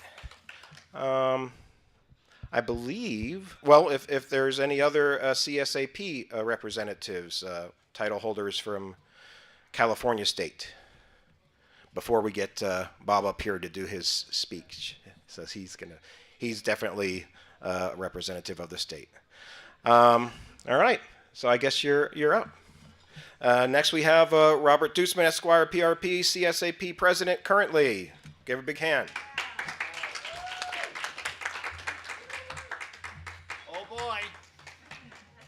Good afternoon, everyone. It's wonderful to be here with all of you. It's nice to see a room full of faces, familiar and new. And Director Greg, thank you for your leadership for Southern Area this year. Things have gone pretty well. Some of you are looking for a date for our annual conference. Unfortunately, it has not yet been set. It will be probably within the next few weeks. And the board's going to be meeting to go over a few items and get dates cleared up and move that all forward for you. As far as NAP, things are going fairly well for the national level, which tends to track to the California State Association of Parliamentarians. They had so far this year, they've had an 86% renewal rate, which is nice. Membership's always a concern for organizations like ours. Particularly for first-year members, they track this 88%. So the first-year renewals are actually a little bit higher than the mainstream renewal, so that's a good thing. Members don't just fall out of the sky. Some of you think they do, they don't. Starting as Ron was mentioning, in a couple days will be the month of April. April has been designated Parliamentary Law Month, and I certainly encourage all members of our organization to consider promoting CSAP and NAP within their communities, and also the parliamentary craft as best they can. NAP website has some materials on there, a commendation from a local city council, things of that nature. To recognize Parliamentary Law Month will always be a good thing. Make people aware of that we exist. A lot of people do not. So that's something that we can all focus on to promote our organization, bring in members and awareness of what we do. The NAP biennial convention is going to be August 20th and 24th. Mark your calendars. Hopefully you can all be there. It's going to be not too far from us. It's going to be in Phoenix, Arizona. So that's within striking distance for a lot of us. So hopefully you'll consider attending that. May 13th, the NAP, their spring virtual conference will be held. So please consider participating in that. A lot of good material tends to come out of those events. So it's something that if you're interested in the parliamentary craft, certainly you will hopefully be thinking about those participation opportunities. As parliamentarians, it's nice just to kind of try to learn a little bit here and there, but I also encourage those of you who are interested to consider, number one, the membership exam. It's important that to move up the ladder from just kind of a hanger-outer to a member, to maybe move beyond that, to focus on maybe becoming a registered parliamentarian or, God forbid, a professional registered parliamentarian. I think there are only about 6 or 8 in the state right now, so we always could use more. A lot of organizations are looking for people to assist them. So if you are of a mind, that's something that I encourage you very much to look forward to and to consider. So on the whole, things are going well. I want to thank the leadership of Southern Area as well as of all of CSAP for all the work that has been done, is being done, and will continue to be done. We're looking forward to the rest of this year and to move forward from there. So I want to thank you all for all you're doing. And it's been a great meeting here, and I want to thank you, Sally. Great presentation. Good stuff. Any questions?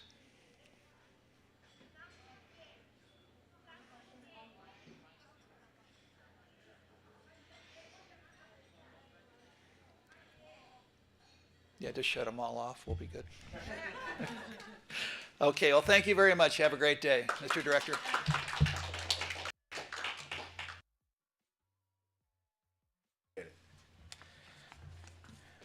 All right, excellent. I think we're into the problem clinic. And so Shirley's online with the problem clinic. So let's give her, oh, you got the microphone? I'm ready, but I would ask that those. I'm jumping ahead. I'm jumping ahead. Sorry. It wasn't on my script. Sorry. My script jumped over new business. So sorry. Well, we'll get that back to you shortly, I'm sure. So the only things I had for new business were topics for our next 2 presentations, and I addressed that in my report, and social media accounts. Does anyone want to raise their hand and suggest any presentations for our next 2 meetings? Or online also. So you can, of course, email those to us, those suggestions as well. But so we're looking for those. All right. And is anyone so does anyone have anything against, I guess, really? I think we should open up a Facebook account. Is anyone against opening up a Facebook account for Southern Area?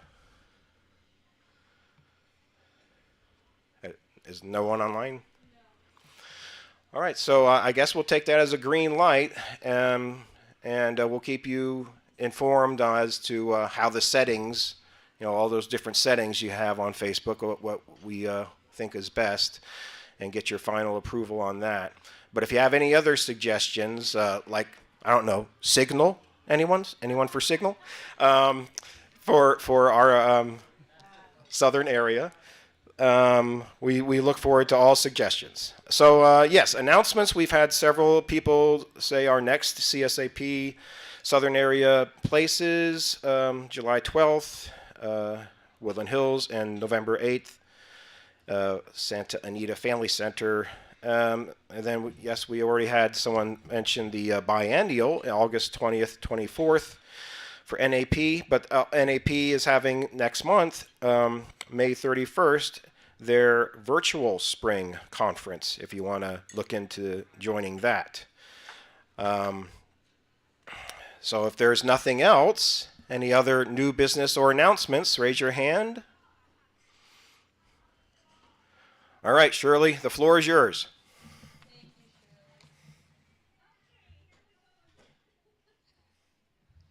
Please, if you're going to respond to one of these questions that have been given to me, use the microphone up to your mouth so we can hear you, because those of us online are having a little difficulty understanding your responses.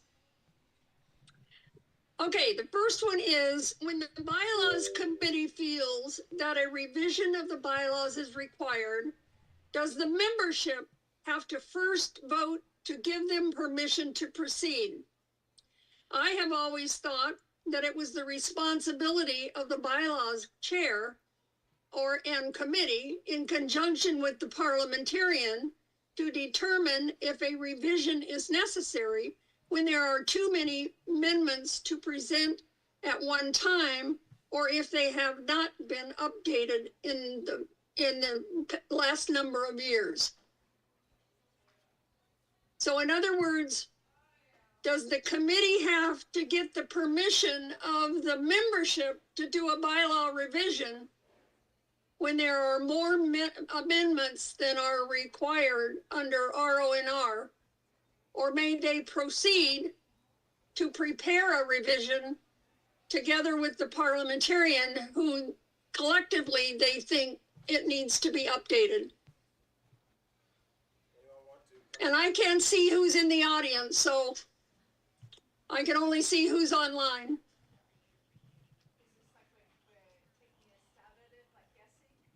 Can't hear you. We're helping out, so nothing's the wrong answer.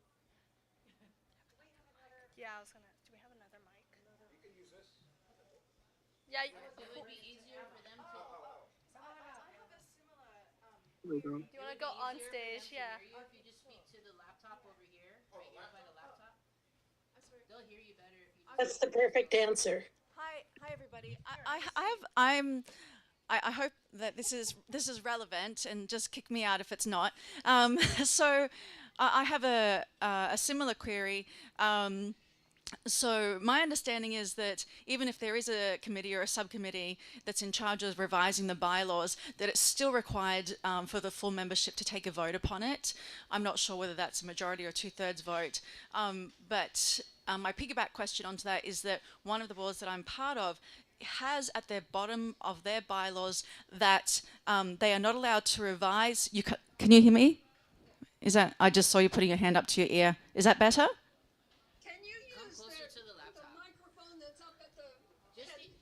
Just imagine you're Greg speaking is to using, her. because it seems to be clearer than the handheld. Okay, can you hear me now? Is that better? Yes, that's much better. That's better. So my piggyback question that's onto yours is also at the end of one of the bylaws of a board that I'm on, it says that these bylaws shall not be revised for 8 years, and that you have to wait 8 years to revise them. So I guess that's one of my queries. My understanding is that even if you have a subcommittee regarding your question, that it does require full membership to vote upon the revisions that the committee and the parliamentarian propose. And then as my piggyback question, it was, do you require a member to change that 8-year rule at the bottom of those bylaws before they can be amended? Because it seems quite a significant, time frame. Thank you.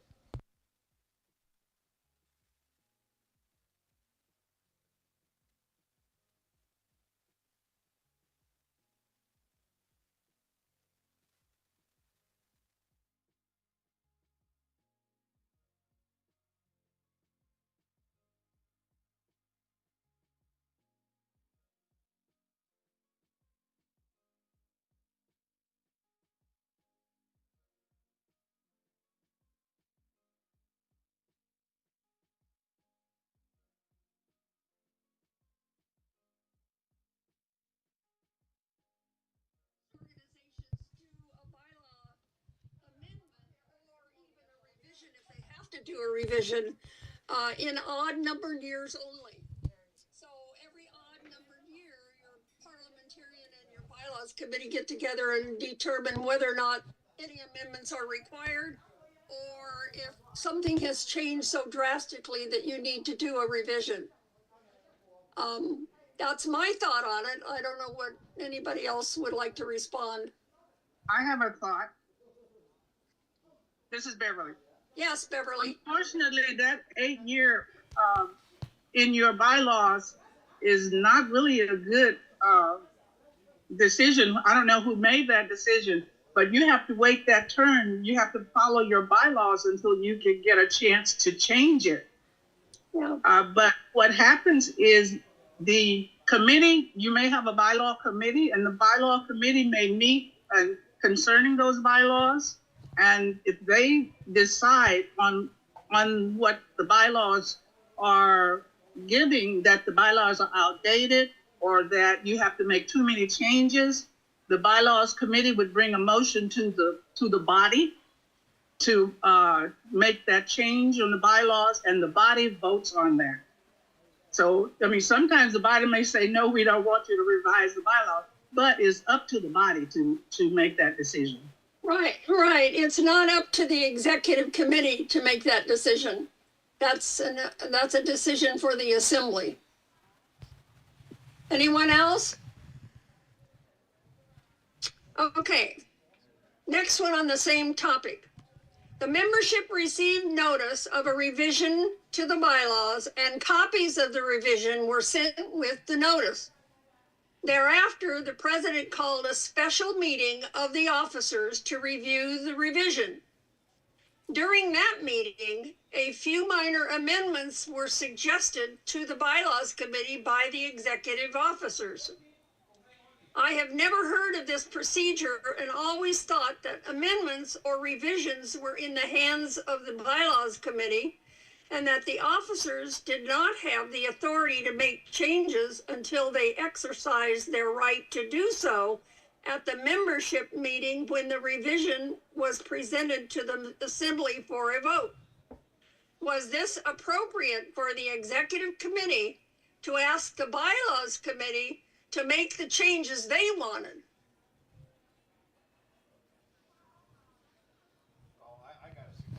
Any comments? Well, I would hope that anybody could make suggestions to the bylaws committee. I don't think that should be restricted.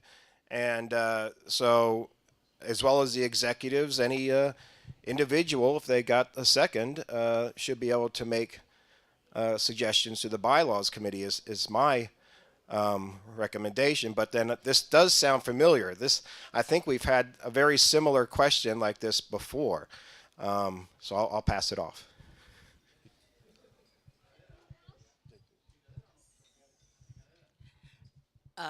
My name is Sandra Sanders.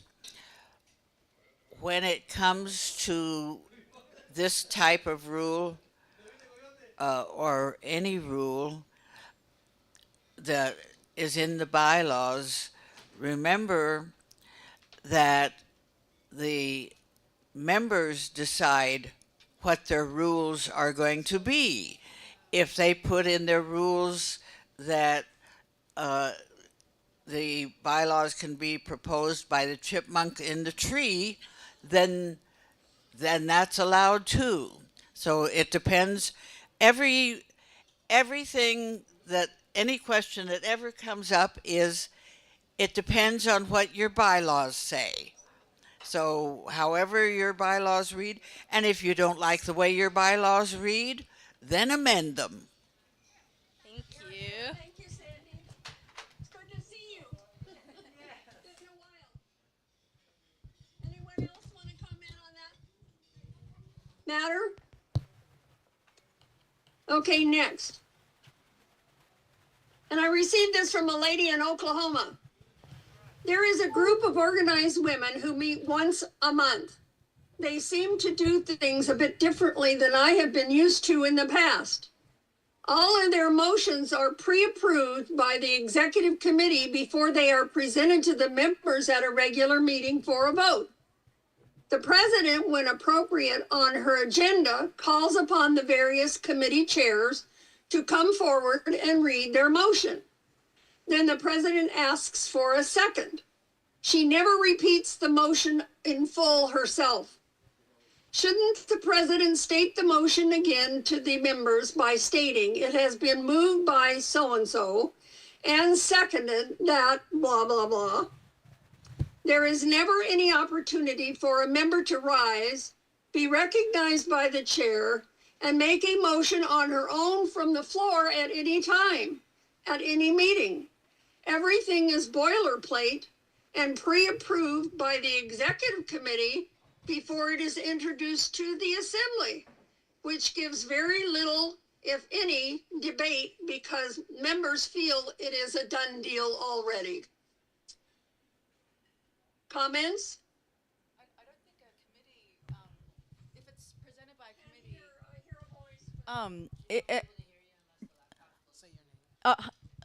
Sorry. Hi, everybody. I'm Emma. I'm just learning all this, but I think, correct me if I'm wrong, but if the motion is presented by a committee, it doesn't need a second. I think that's the way that works. And then also, I don't know, just from what I've been reading and learning, one of the ways to keep a meeting running smoothly and efficiently is to present the motions, ahead of time to the secretary and president in writing so that it's ready to go. But, you know, if anyone does have a motion to present at the meeting, I believe my understanding is it should be allowed. However, it does make for a more efficient meeting to have everything prepared and emailed to the secretary and president ahead of time. It doesn't necessarily mean, and my understanding is it does not get pre-approved, but it is presented at the meeting. But when it's presented at the meeting, that doesn't mean it's automatically approved. It's then, I think, voted upon. Debated, yes. Then they're given the opportunity to debate and discuss. I think what she's trying to say is there's never a motion made from any member from the floor. The requirement is that if anyone has a motion they wish to make, it has to be pre-approved by the executive committee before it's made. That was my understanding of what I got from what she wrote to me. Sally? Hi, everybody. This is Sally. I was listening, Shirley, to you describing the situation, and then I was surprised by the question. The question, I think, has to do with members' concerns that they can't introduce any new business at the meeting, basically. Exactly. And is Roberts the parliamentary authority? Yes. I mean, clearly this is wrong. This is wrong. Now, the fact that there are motions in writing presented to the committee ahead of time to, flesh out maybe before it's presented to the members, all of that is fine. Don't care. No problem with that. But every single meeting agenda or order of business that goes by Roberts has a heading that says new business.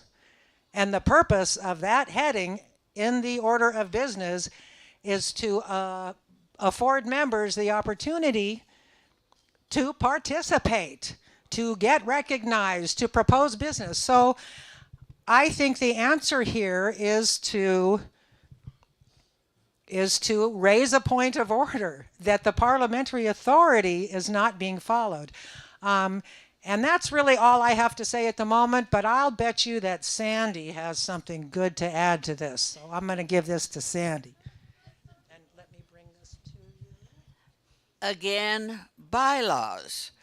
We all kind of tend to think that Roberts is next to God in this world.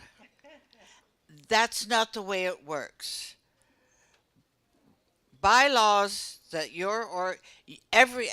Sally told us this morning, the members decide. The members run the organization. The members decide what they want their bylaws to read, and the bylaws outrank Roberts. If you read the last paragraph in most sets of bylaws, the last paragraph says that the parliamentary authority is Robert's Rules of Order, which shall prevail on all matters not covered in the bylaws. So if your own organization's rules don't cover the subject, that's when you go to Roberts. Thank you. All right.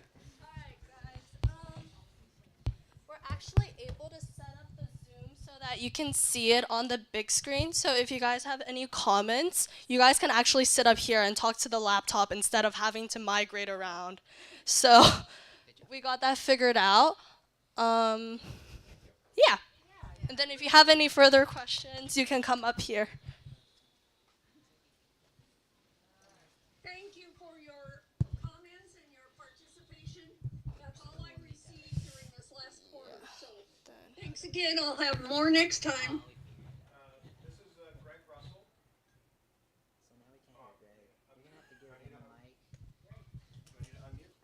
So let's do There's two this. laptops. Let's have. There's this covered.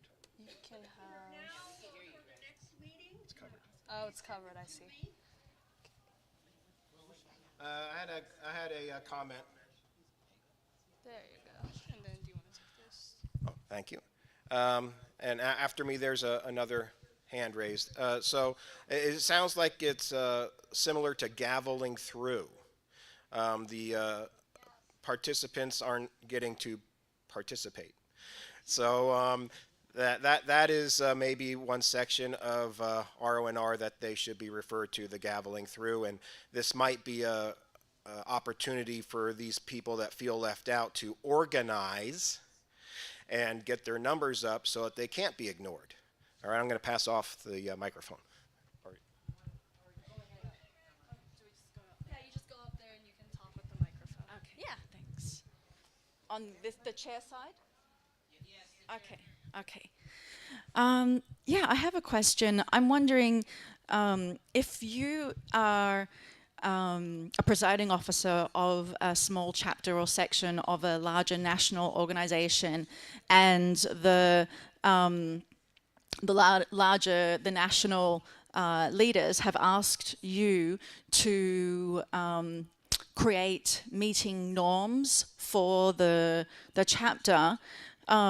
Is it appropriate to simply suggest the Roberts Rules of Decorum, similar to the ones that are listed here in these meeting minutes? Yes.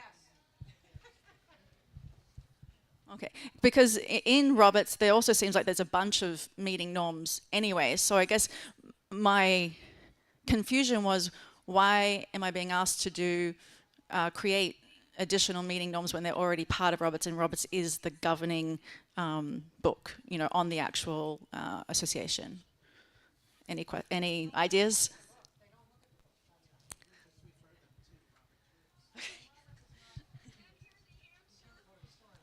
The answer, I was given the answers of refer to the book. They should be referring to the book, and they're not using the book. And Sandy had her hand up as well, so I'll take the microphone over there. Thank you.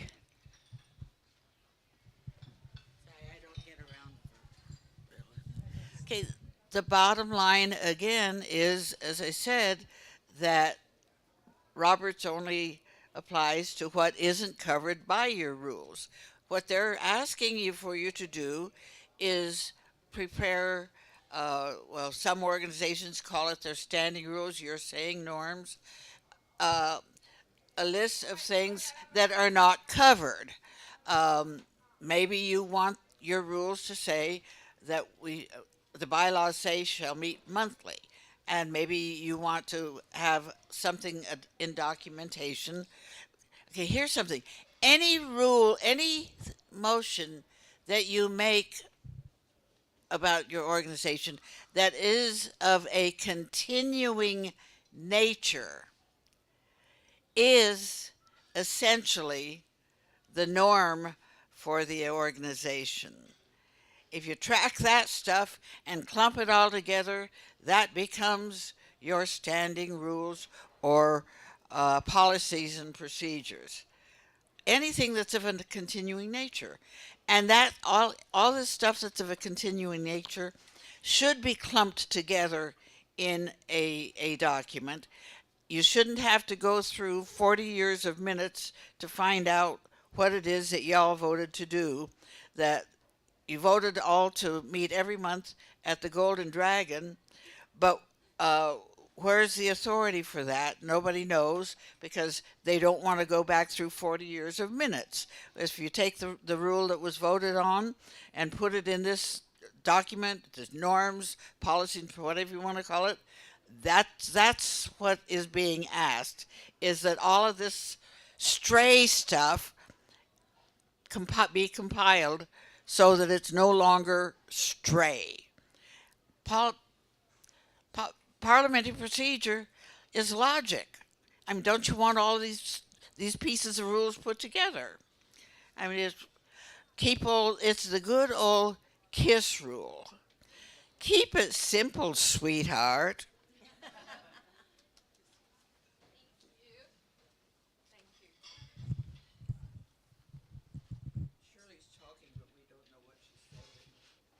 Is there anyone else? The reason usually that we have a set of meeting rules is to remind everybody these are the rules we're going to follow through this meeting. They are in Roberts. Most of them are standard, but they're put on paper and given to the members when they check in at the check-in desk. As a reminder, these are the rules we're going to follow. For instance, turn your cell phone off. There's no smoking in the room, things like that. And you may have some guests come to your meeting that don't know what the rules are. So if you hand out a copy of them when they check in at the desk, they know exactly what the rules are to follow for the meeting. I hope that answers your question. Thank you. Yes. I have a question. Yes, go for it. I did not understand what she was saying. Is she talking about a parent organization has given their organization something to do? Yes. Yes. Okay, if the parent organization has a rule, you have to understand that they're governing documents over your smaller unit. And so if the parent organization has a rule that you must follow that from the parent organization. And you would structure your bylaws around what the parent organization has given you, because we have like the federal government, we have the state, if it's a charter, if it's an incorporated unit, you have a lot of those laws that are above the smaller unit. So if it's a parent organization that has given you something to do, then you must follow that parent organization and structure your bylaws around that.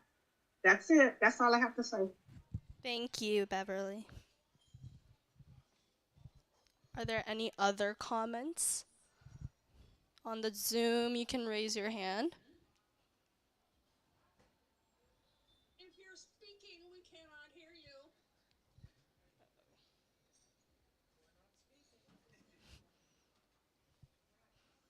Is there anyone else that would like to speak?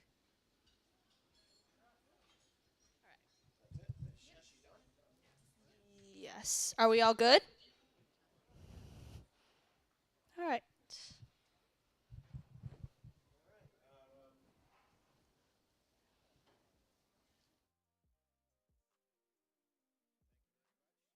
Please.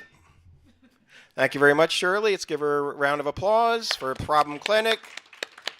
And hopefully everyone will get some questions to her for our next meeting. And we'll That's one of the most enjoyable parts. A lot of people like this racking our brains at the end of the meeting. All right, so I guess that's it. If there's nothing else, we are adjourned. And I would like the officers to hang out and do a debrief if possible. And those people online too, any officers, anyone with a title, to stay after and say what went wrong, how to improve things. All right, thanks. We're adjourned. Thank you. Thank you.